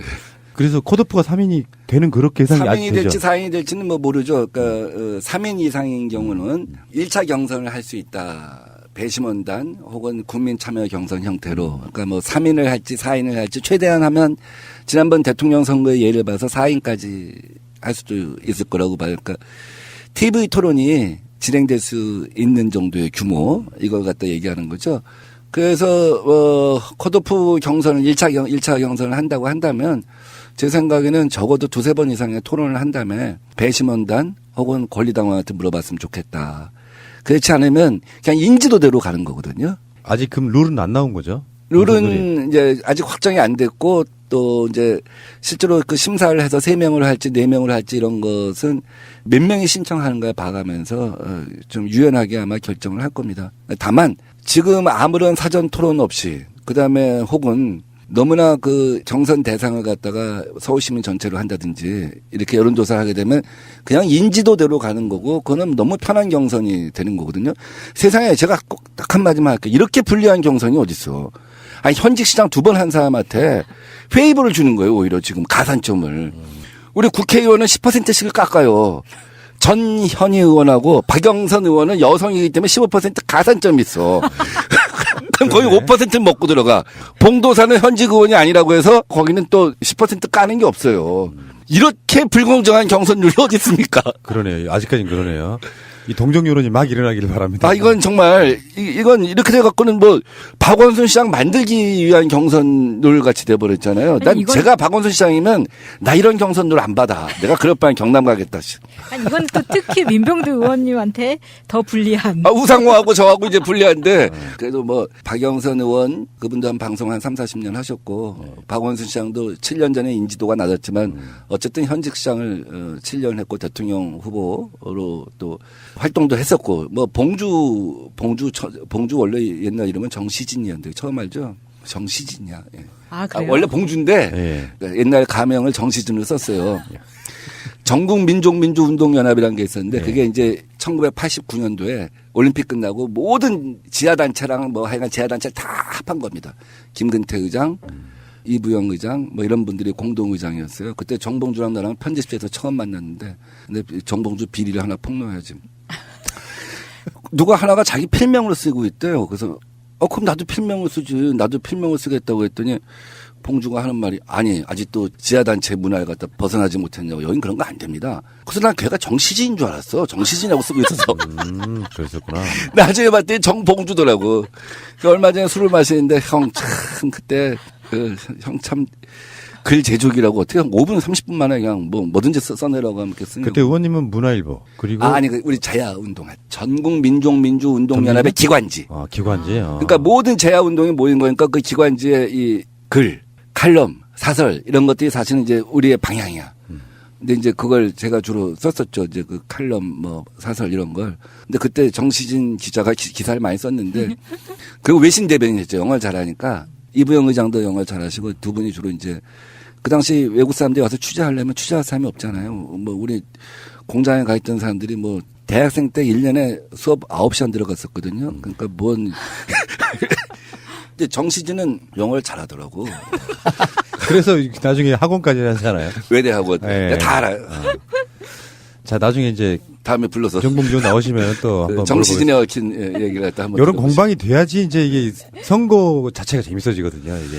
근데 정시진이가 들어온 거 참 정봉주가 들어온 게 좋다고 봐요. 왜냐하면 한데 우상호는 뭐 어쨌든 후배인데 또 박영선 의원이나 전현희 의원은 여성인데 박원순 시장은 뭐 반응이 없으니 겁이 나서 그런지 어쩐지. 그래 정봉주는 우리 암묵적인 합의하에 야 내가 뭐 어저께 전화했더라고요. 페이스북에 자기 출마할 거라고 글 올린 다음에 전화해갖고 형 나 이렇게 결정했어. 형한테 통보를 해야지. 그래서 그래 잘했어. 내가 그랬잖아. 당신이 무슨 결정하든지 나는 당신을 항상 믿고 지지해준다고. 그랬는데 이제 정봉주는 뭐 그런 사이니까 이제 봉주가 무슨 얘기하면 정책 같은 거 내놓으면 이제 그것도 정책이냐 해가면서 뭐 시진아 정신 차려 뭐 이렇게 할 수 있겠죠. 이게 자칫 하면 마이너리가 될 수도 있는데 계속해서 언론의 스포트라이트를 받으면 그게 메이저리그가 돼요. 그렇죠. 이제 박원순 시장이 시장인지 아무도 몰라. 그때. 그렇지. 이제 완전히 묻히는 거죠. 정남 갔나? 그 질문을 해보려고 했는데 답을 주신 거예요. 박원순 시장을 이길 비책은 지금 메이저로 올라가기 위한 비책은 그런 거다. 뭐 이렇게. 본인은 지금 로우키가 전략이에요. 가능하면 대응하지 않고 조용히 가는 정상이었으면 좋겠다. 안정감 있게 가자 이런 거겠죠. 가능하면 이슈가 없이 갔으면 좋겠다. 근데 이제 본인이 그래서 자꾸 피하니까 아웃복싱을 하니까 우리끼리 이제 인파이팅을 하는 거지. 봉주하고 나하고 개싸움을 하는 거지. 뭐 가라데식으로. 자, 알겠고요. 저는 다시 말씀드리지만 몇 번째 표현인지 모르겠는데 새로운 어떤 보석의 발견 이런 거예요. 여기까지 오는 데는 그냥 이유가 있지 않다. 근데 보니까요. 의원님은 정말 예를 들면 저 이런 느낌이었어요. 예를 좀 들어드리면 예전에 이종범이라고 하는 야구 선수가 엄청 잘 나갈 때 평이 그거였다니까요. 저 선수는 축구도 했으면 국가대표가 됐을 것 같다 이런 느낌처럼 의원님은 느낌이 어떤 느낌이냐면은 광고사에 가면 최고의 광고 만드는 광고인 됐을 것 같고 신문사에 가면 최고의 언론인 됐을 것 같고 이런 느낌이에요. 어디를 가도 잘할 것 같은 그런 하나 느낌. 더 추가하세요. 네. 서울시를 가면 최고의 시장이 될 것 같다는 느낌이 든다. 이왕 하는 김에 쓰는 김에. 알겠습니다. 이제 인터뷰가 1시간이 넘어가니까 입이 풀리시는 것 같은데 기회는 다음에 또 드릴 수도 있어요. 예. 오늘은 이제 시간 관계상 저희들 방송 일정 때문에 마지막으로 우리 애청자분들께 처음 나오셨잖아요. 그 다음에 나오시기 시작하시면 그때부터는 이제 많은 애청자분들이 민병두 의원은 새날 가족이 이렇게 인식을 하거든요. 첫인사 겸 오늘 마지막 인사 한번 부탁드리겠습니다. 제가 여러분들한테 좋은 새 갑자기 우리 까치가 들어온 것 같은 그런 느낌이 들었으면 좋겠습니다. 첫인사인데 우리 막 고향 까치 같은 반가움, 편안함 그런 게 들었으면 좋겠고 저를 또 그렇게 생각해 주시면은 제가 또 희망의 새가 되어서 또 대한민국과 서울을 바꾸겠습니다. 잘 안 됐나요? 아니요. 이거 또 웃기려고 한 얘기야, 뭐 내가 뭐. 너무 짧으셔가지고 더 말씀이 없나 싶어서. 하여간 저는 그런 생각을 갖고 있어요. 왜 도대체 나오려고 하냐, 민병두가. 뭐 이름 알리려고 나오냐. 근데 저는 아이디어가 멈추질 않아요. 생각이 멈추질 않아요. 생각이 멈추지 않는데 그럼 어떡하란 말이냐고요. 근데 제가 문재인 대통령 그 정책을 만드는데 상당히 기여를 했고 또 총괄특보단장에서 중요한 어떤 전략 메모랄지 수락사 같은 경우는 거의 저의 전략 메모를 그대로 풀어서 쓴 거거든요. 후보 수락사 4월 3일 날. 근데 이 혁신 쪽 부분은 사실은 우리가 준비를 잘 못했었어요. 근데 어쨌든 대통령이 되신 다음에 혁신 쪽 정책을 갖다 많이 만들려고 노력하신단 말이에요. 4차 산업혁명 뭐.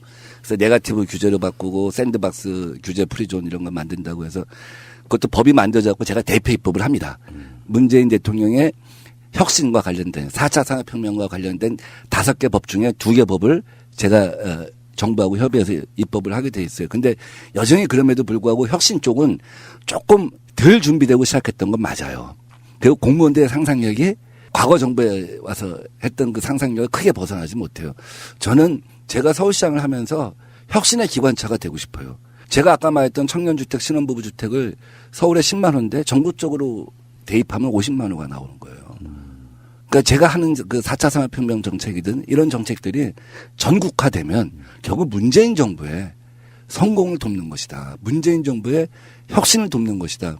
그러니까 새로운 서울시장은 서울시를 갖다 4년마다 대선으로 가는 정거장으로 생각하는 것보다는 문재인 정부와 대한민국의 어떤 성공을 위해서 여기가 어떤 혁신의 보물창고가 되게 하는 그런 역할을 할 필요가 있다고 생각하고 저의 이런 생각과 진정성이 알려지면 우리 당원, 권리당원 분들이 하나씩 그 새로운 판단을 갖다가 해볼 계기가 되지 않겠냐 하는 생각이 듭니다. 정말 새가 날아들기를 바랍니다. 예. 재밌는 시간이었고요. 정치인 인터뷰는 여러 가지로 많이 하거든요. 근데 처음 듣는 이야기가 굉장히 많은 그런 인터뷰여서 저는 훨씬 정말 좋은 시간이었고요. 민병두 의원님, 서울시장 선거에 굉장히 좋은 결과가 있으시기를 바라겠습니다. 그럼 제가 서울시 하면 민과 함께 이렇게 같이 하는 걸로 끝낼까요? 알겠습니다. 하시죠. 서울시 민과 함께 마치겠습니다. 푸른 초원 위에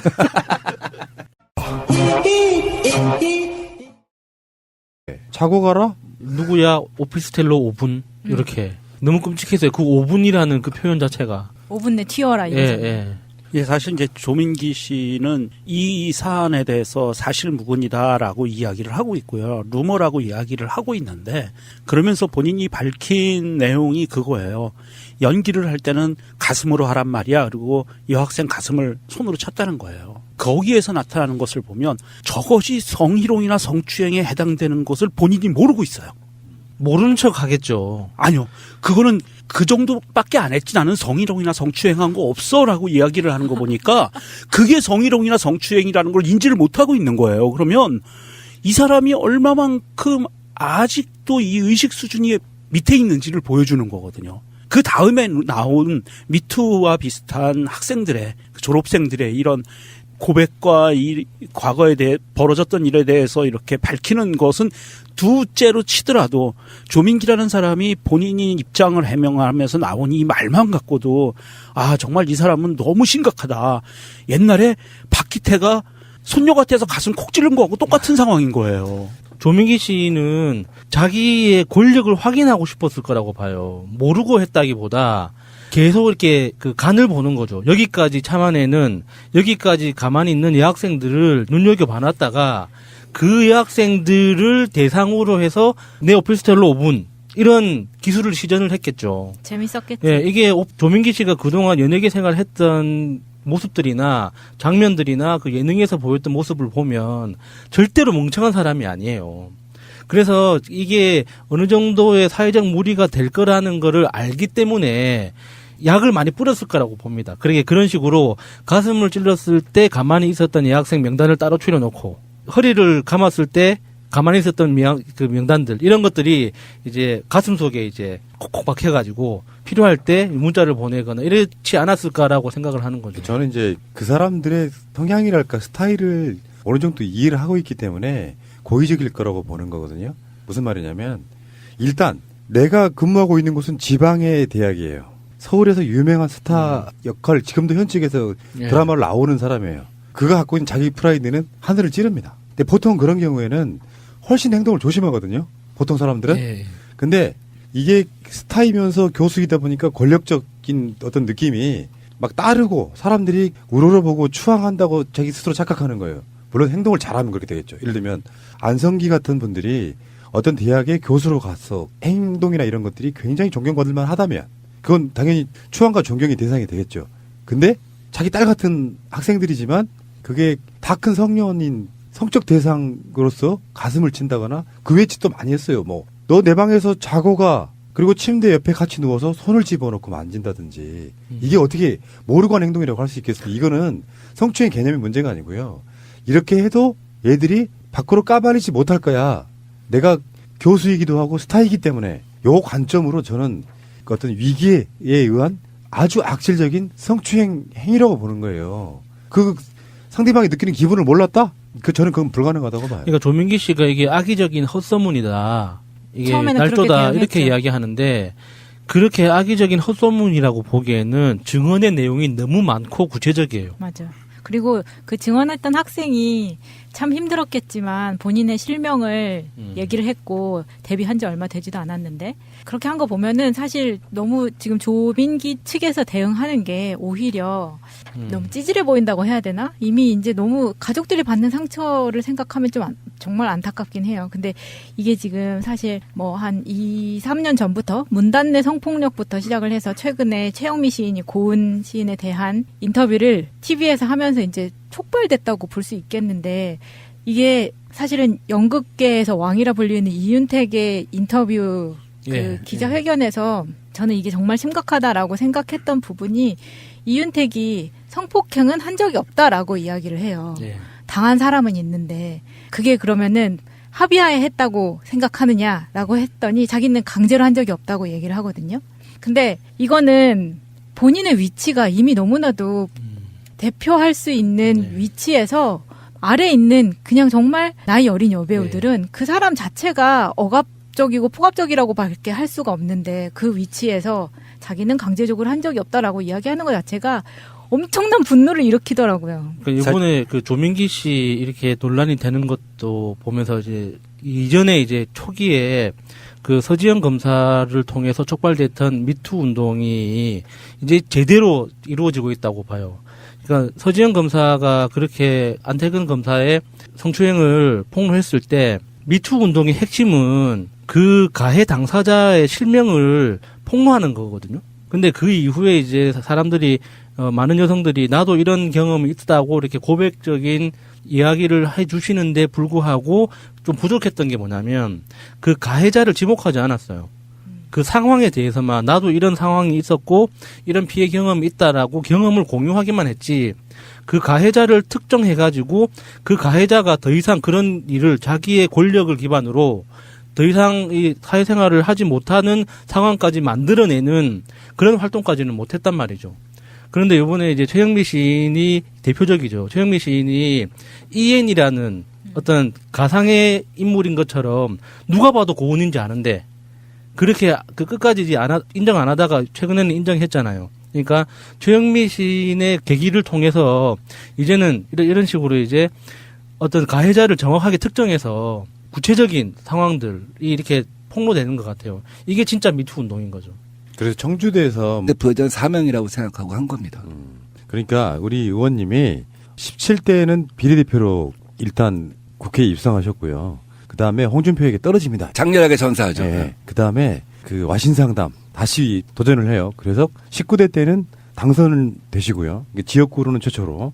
그 다음에 20대 국회에서 다시 무난히 들어오시는 걸로 봐서 어쨌든 간에 홍준표에게 그 사실상의 정치적인 굉장히 위기를 안겨다 준. 근데 그 이후에 또 이게 무슨 좋은 표현입니다만 불사조처럼 살아나서 지금 저렇게 이상한 정치하고 있잖아요.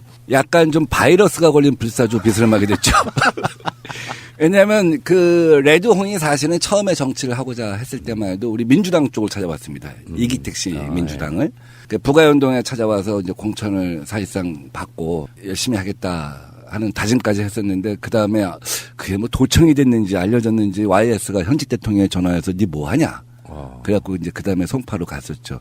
그러나 어쨌든 17대 국회 때까지는 그 양반이 사고도 많이 쳤지만 뭐 허위 조작 이런 문건 많이 흔들었지만 아파트 반값이니 뭐 국적법이니 그래갖고 좀 의미 있는 것도 해보려고 했어요. 근데 저한테 진 다음에 그 당시 이제 원내대표 최고위원 당대표 시절 아니었습니까? 그 변방에서 중앙으로 한 책이 있는데 본인 책입니다. 늘 자기는 변방 컴플렉스가 있는 사람이다. 중앙에 가고 싶다 하는 생각이 많았는데 거기서 일격을 받고 난 다음에 약간 좀 바이러스가 좀 심해진 게 아니냐 하는 생각을 갖고 있죠. 그러니까 한번 어떤 이미지로 이렇게 고착화되니까 계속 그쪽으로 가다 보면 그걸 이제 구구라든지 꼴통 이렇게 표현하잖아요. 그렇게 가는 것 같아서 어쨌건 홍준표가 제1야당의 대표인데 그 홍준표를 가볍게 이긴 사람은 더불어민주당에 있다는 사실 기억하시기 바라고요. 그래서 제가 홍준표 씨 보고 우리 저 3세판 리턴 매치 하자. 최종적으로 한판 붙자. 서울시장 선거를 갖고. 근데 제일 먼저 저 대구 낙동강 전선으로 도피했잖아요. 예, 그러니까 무서워서. 홍준표는 민병두를 무서워한다. 이렇게 결론 내릴 수가 있고요. 자, 뭐 초반부터 이렇게 역시 국회의원답다는 생각이 드는 게 막힘이 없으십니다, 지금. 요즘에는 이제 뭐 홍준표를 누가 이겼냐 이런 것도 중요한 어떤 이야기거리가 되지만 또 SNS에서는 뭐 애견, 애묘. 깨묘. 깨묘요? 예, 깨어있는 고양이. 깨시민 말고 깨묘라고. 전 세계에서 최초로 정치 한 줄 논평을 한 고양이입니다. 그 이호비 집사님이라고. 예. 그게 이제 민병두 의원께서 지금 밀고 있는 또 하나의 캐릭터인데. 그렇죠. 예. 마차님이 잘 알죠. 왜냐하면 마차님이 애묘인입니다. 네, 민병두 의원님이 이름이 SNS상에서 눈에 띈 거는 사실 그 SNS에 최적화된 마케팅을 시작하시면서였어요. 그게 사실 고양이를 앞세워서 하면은 그 인지도가 갑자기 확 올라가면서 RT가 굉장히 튀거든요. 네. 그걸 시작하시면서 이오비의 사람들이 열광하기 시작했죠. 그 러시안 블루? 네, 브리티시 쇼테어하고 러시안 블루의 혼종입니다. 그래서 엄청나게 예뻐갖고 미묘라고 해요. 미묘. 제가 한 얘기가 아닙니다. 네. 네, 사진으로 봤는데도 굉장히 예쁜 고양이더라고요. 그 미묘에 이제 한 줄 논평이 나가기 시작한 거죠. 뭐 한참 얘기하고 난 다음에 PC 앞에 서갖고 압수수색 해야지. 이호비도 뭐 이런 거. 어떤 꼭 압수수색 해야 한다. 뭐 국정원에 뭐 이런 이슈가 있었을 때는 뭐 이렇게 쭉 가다가 이호비도 압수수색 할 거다. 뭐 이렇게 한 줄 논평하는 거죠. 그러면서 그 리트윗이 이제 수가 막 1000회씩 이렇게 평균 날아가기 시작하니까 누가 분석을 하셨더라고요. 이호비 사진을 넣어서 한 줄 논평한 경우와 그렇지 않은 경우에 리트윗수. 그래서 애묘족이 정말 많구나. 그리고 오늘은 이호비 없어서 리트윗 안 함. 뭐 이런 거. 요즘 왜 이호비 소식 안 올라와요. 청와대 찡찡이는 경계해라. 이호비 급부상. 이호비 조응천 보리 청와대 찡찡이 3자 영수회담해라. 뭐 이런 거. 그게 확장성 차원에서 어떻게 정치에 관심이 없는 애묘인들까지도 확 끌어당기는 그런 역할을 하더라고요. SNS 시대를 좀 읽고 계시는 거죠. 그런 부분에서는. 그리고 지난번 대통령 선거에서 은하도 처음으로 동물 이슈가 공약으로 제출된 바가 있잖아요. 마지막에 문재인 대통령 후보께서는 카라랄지 그런 동물 단체랑 같이 이렇게 행사도 한 적이 있고, 그러니까 지금은 우리나라도 이제 동물 복지가 굉장히 중요한 이슈가 된 시대인 맞습니다. 거죠. 예, 맞습니다. 그 의원님 이력을 보니까 그 당시 새정치민주연합하고 더불어민주당의 민주정책연구원, 현재 지금 민주연구원이죠. 여기 원장 하셨더라고요. 예. 우리 방송 고정 출연하시는 분 중에 민주연구원장 김민성님이 계십니다. 예, 예. 근데 그런 분들이 이제 주로 이렇게 컨텐츠 있는 정책을 다루시는 분들, 그게 그 특화되어 있는 부분인 거지 않습니까? 예. 얼마나 하셨어요? 보니까 부원장도 하셨고 원장도 하셨고 그래서. 부원장은 17대 국회 때 했고요. 20대 국회 때 거의 문재인 대통령 임기 기간은 다 했죠. 대통령 당대표 시절에. 그래서 그때 주로 했던 것들이 우리나라 최초의 정책 엑스포라고 한 것을 했습니다. 북유럽에서 하는 것처럼. 그래서 문재인 당대표께서 소득주도 성장이라고 하는 것을 갖다가 대중 앞에서 1시간짜리 PT로 한 것도 아마 그게 처음일 거고요. 문재인표 소득주도 성장이라고 하는 것을 갖다가 완결판으로 선보인 발제 공간을 만들어줬었죠. 현재 지금 대통령의 주요 정책 중에 하나죠. 이제 이게 소득주도 성장을 통한 경제 성장. 민병두 의원께서는 지금 컨텐츠는 걱정하실 필요가 없는 거예요. 우리 서울 시민들께서 들으시면은 그 정도는 뭐 가볍게.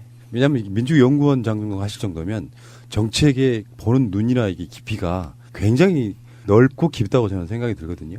예, 그 당시에 뭐 한반도 신경제 지도랄지 일자리 공약이랄지 이런 것들을 만드는데 제가 기여를 했고요. 또 우리 안심번호제라고 있지 않습니까? 요즘 과거에는 우리가 그 핸드폰 번호를 갖고 있지 못해갖고 제대로 된 여론조사가 안 나왔습니다. 근데 연구원장실에 처음으로 안심번호제를 갖다가 법안으로 제출해서 통과시킨 적도 있고요. 또 뭐 그 당시에 2015년이죠. 문재인 당대표가 2월 달에 선출이 됩니다. 그리고 뭐 이게 이제 거짓말인 게 들통난 것 중에 하나가 그 올림픽 팀추월 거기서도 이제 거짓말하면서 더 분노를 했잖아요. 그냥 자기 스스로 사직했다고 했는데 청주대에서 해임안 관련된 서류가 나왔어요. 징계 의결서. 거기 보면은 그 연구학과 학생 41명을 대상으로 설문조사를 실시했다고 합니다. 청주대가. 그리고 보면은 아까 말했던 그런 게 있어요. 뭐 오피스텔로 학생들을 불러서 종종 같이 술을 마셨고 자고 가게 했다는 상황. 싫다. 네. 여학생 및 남학생 모두와 친근감의 표현으로 뽀뽀를 한 사실. 이거는 제가 보기에는 일종의 인증 같은 거고 알리바이 같은 거지. 난 남자애들한테도 했어.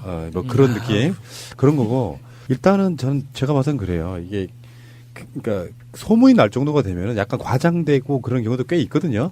어떤 집단 내에서. 그렇지만 그런 부분에 있어가지고 그걸 잘 몰랐다 하는 부분은 어느 정도는 자기 실드는 된다고 보는데 부교수예요, 이분이. 제가 보기엔 겸임 교수도 아니고 막 그 정도 되면은 최소한 그런 그 여성 또는 인권 이런 부분에 대한 기본적인 기본 자체가 아예 안 돼 있는 사람이라고 보는 거예요.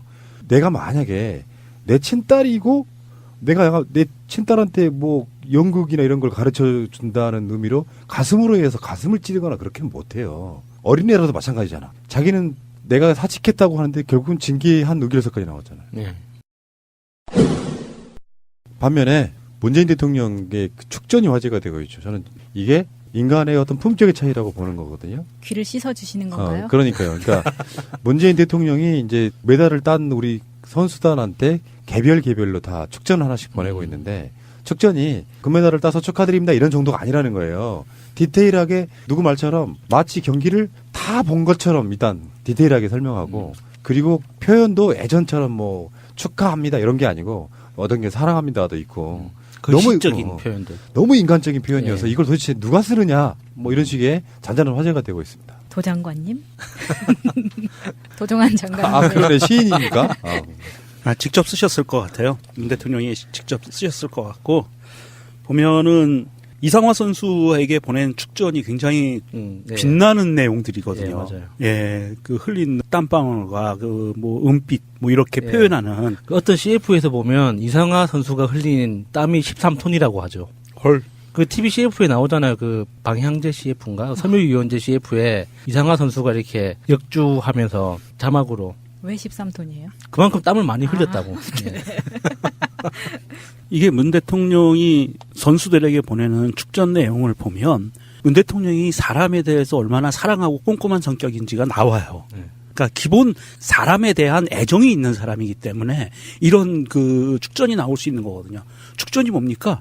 축전이라는 의미가 뭐예요? 축하하는 전보거든요. 네. 옛날식으로 전보예요. 옛날에는 축구나 뭐 이렇게 올림픽이나 나가서 이기고 그러면 국가와 민족을 위한 그 뭐 헌신에 어쩌고저쩌고 뭐 국가의 품격이 높아져서 감사하다 뭐 이런 그러니까 내용이었거든요. 역대 다른 예전에는 이런 축전은 일종의 단체 문자 같은 거였잖아요. 그냥 똑같이 써서 이름만 바꿔가지고 한 방에 쏘는 그런 느낌이었는데 이건 정말 메시지 같은 느낌이죠. 저도 받고 싶습니다. 이상화 선수에게 보낸 그 축전도 한편의 시와 같다라는 표현을 받을 만큼 아름다운 글들이 들어가 있었고요.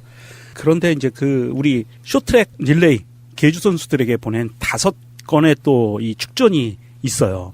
개개인에게 다 보냈습니다. 그래서 김아랑 선수에게는 맏언니의 역할 그러면서 특별히 감사하다. 늘 환하게 웃으며 동생들을 다독이던 김 선수가 경기 직후 눈물을 쏟는 모습에 뭉클했다. 이런 내용이 들어가고요.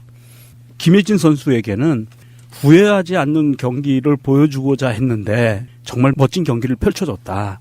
그 7살 때 스케이트장에 데려고 간 사촌 오빠한테도 고맙다. 꼼꼼하게. 디테일을. 예. 그리고 심석희 선수에게는 동생들과 함께여서 더욱 기쁘다는 심 선수의 예쁜 마음도 잊지 않을 것입니다. 이렇게 해주고요. 정말 장하고 고맙습니다. 이렇게 써주고 최민정 선수에게는 단숨에 추월해내는 최민정 선수의 폭발적인 실력에 국민들은 환호했습니다. 그러면서 위대한 선수의 탄생을 축하합니다. 이런 글들이 들어가고요. 경기를 보지 않고서는 알 수 없는. 그렇죠. 그리고 이제 이유빈 선수에게는 막내잖아요. 이유빈 선수에게는 첫 올림픽 출전이어서 많이 떨렸을 텐데 잘 극복해주어 고맙다. 고맙습니다. 그렇게 썼고요. 그리고 넘어져도 당황하지 않고 손을 내밀던 모습은 아직도 생생합니다. 다 본 거야. 다 본 거예요. 정말 문재인 대통령 내 스타일이네요. 새가 날아든다는 여러분들의 하트를 먹고 삽니다. 잊지 않으셨죠? 에피소드 제목을 누르고 플레이가 되면 오른쪽 위에 하트를 꾹 눌러주세요. 오늘도 감사합니다. 더 많은 분들이 들을 수 있도록 하트 꼭 눌러주세요. 예, 저도 지금은 그 연말이나 이게 명절 때 단체 문자 보내는 거 이제 중단했거든요. 이제 안 해요. 온다고 이렇게 답장하지도 않는데 예전에 한참 그런 단체 문자를 할 때 저는 그렇게 똑같은 메시지로 대량 발송하는 게 너무 싫어가지고 한 사람 한 사람 따로 작성해서 보냈었거든요. 한 이틀 정도 걸렸어요. 근데 너무 뭐 하는 짓인가 싶어가지고 그만두긴 했지만 이렇게 중요한 일에는 당연히 해야 되잖아요. 이렇게 한 사람 한 사람 들여다보고 이렇게 작성하는 건 딱 내 스타일이네요. 근데 단체 좋다. 문자를 했었단 말이에요. 저는 한 번도 해본 적이 없어요. 좀 전에 이야기했던 조민기 건과 왜 이걸 같이 묶었냐면요. 명정님 말씀이나 보통 이제 선의로 보는 사람들 입장에서는 몰라서 그런 거지 뭐 좀 과한 거지 이렇게 생각할 수도 있지만 인간에 대한 배려라는 건 내가 친하지 않은데 상대방한테 내가 우리 집안 표현대로 이물없게 편하게 대해야 해서 그거를 상대방이 꼭 알아야 할 어제의 뉴스. 김영석 전 해수부 장관 지시로 만들어진 채팅방에선 특조위 관련 회의 내용이 공유됐습니다. 회의 내용뿐만 아니라 해수부 직원들은 비상대기하라는 등의 지시사항을 공유하는가 하면 청와대의 뜻과 반대되는 회의 결과가 나오면 자리를 박차고 나와 여론전에 돌입하라는 등의 당시 여당 추천위원들의 대응 방안도 담겨 있었습니다. 특조위의 비공개 문건을 사진 촬영해 채팅방에 올리기까지 했습니다. 이 채팅방엔 특조위에 파견된 해수부 공무원은 물론 청와대 경제수석실 직원도 참여했습니다. 그렇기 때문에 채팅방에서 공유된 내용은 실시간으로 청와대에 전달됐을 것으로 검찰은 보고 있습니다. 해수부는 비정상적인 방법으로 정부 부처를 압박하기도 했습니다. 검찰 조사 결과 윤학배 전 해수부 차관은 특조위 활동기관과 관련해 법제처가 해수부에 불리한 법령 해석을 내놓자 발표하지 못하게 한 것으로 드러났습니다. 서울고검 감찰부는 수사 기록을 유출한 혐의로 현직 검사 2명을 긴급 체포한 뒤 구속영장을 청구했습니다. 영장이 청구된 추모 검사와 최모 검사는 수사 대상이던 최인호 변호사에게 수사기밀을 유출한 혐의를 받고 있습니다.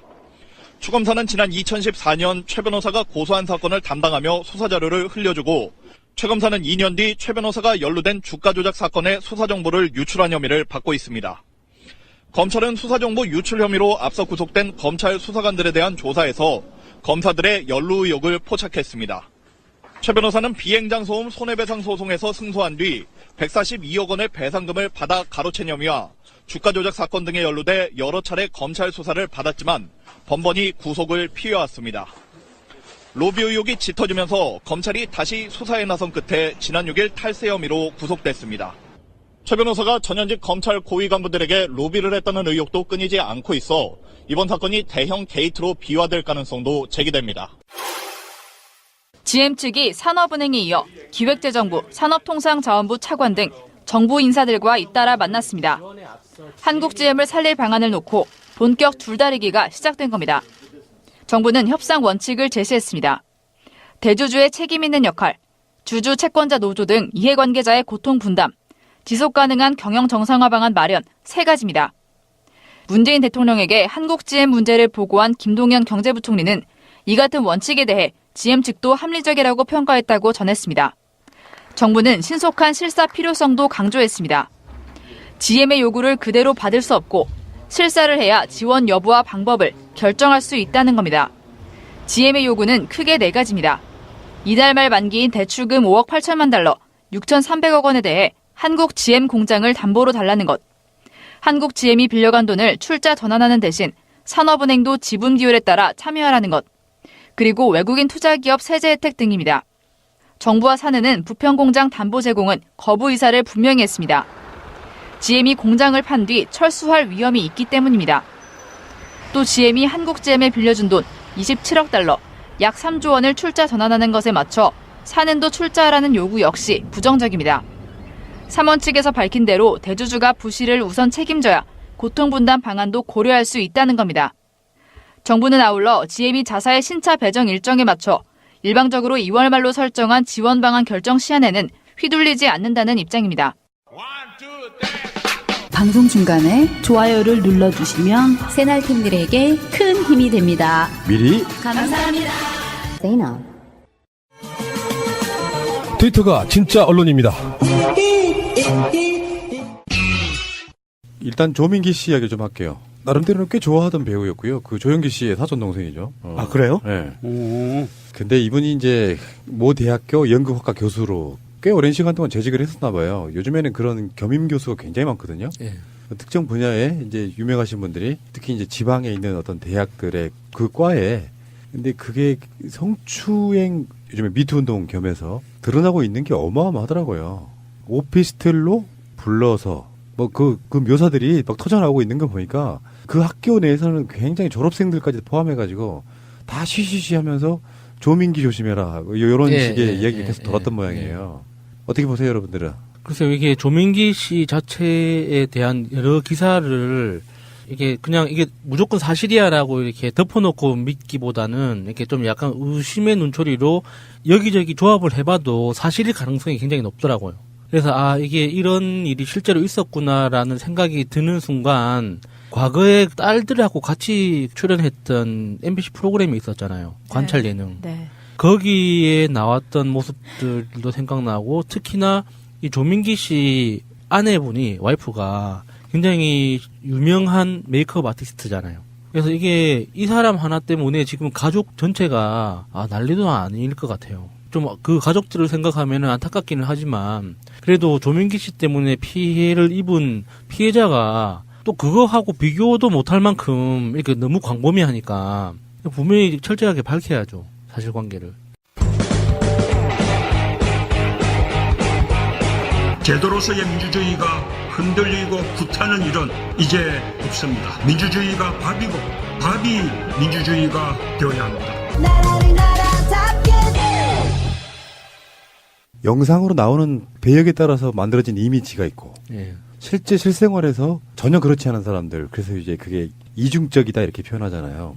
저 사람 되게 이중적이야. 뭐 실제로는 되게 스마트하고 깨끗해 보이는 이미지 갖고 있는 사람인데 막상 지방 대학의 겸임교수를 할 때는 어쩜 그러는 건지도 모르겠어요. 그냥 거의 개망나니 급이에요. 충격적이더만 그 어떤 표현이나 이런 것들이 누구누구 내 오피스텔로 오라고 해. 위로받았다. 이렇게 그건 말도 안 되는 쉴드인 거고 사회적으로 공인인 사람들은 자기 자신이 해야 될 사회적 책무랄까 행동 양태에 있어서의 가이드라인이 있는 거예요. 최소한 공인으로서 내가 해야 될 일이 뭔지 아닌지 구분할 줄 아는 사람. 설사 아무런 나쁜 의도가 없었더라도 정말 순수하게 제자들을 사랑하는 느낌에 했더라도 상대방들이 그렇게 느끼게 만들면 안 되는 겁니다. 네. 전적으로 그 사람 잘못인 거예요. 오해네 뭐네 말할 필요가 없는 거야. 문재인 대통령 한번 보십시오. 사람에 대한 공감력이랄까 진정성이 조민기 씨하고는 완전히 반대편에 있잖아요.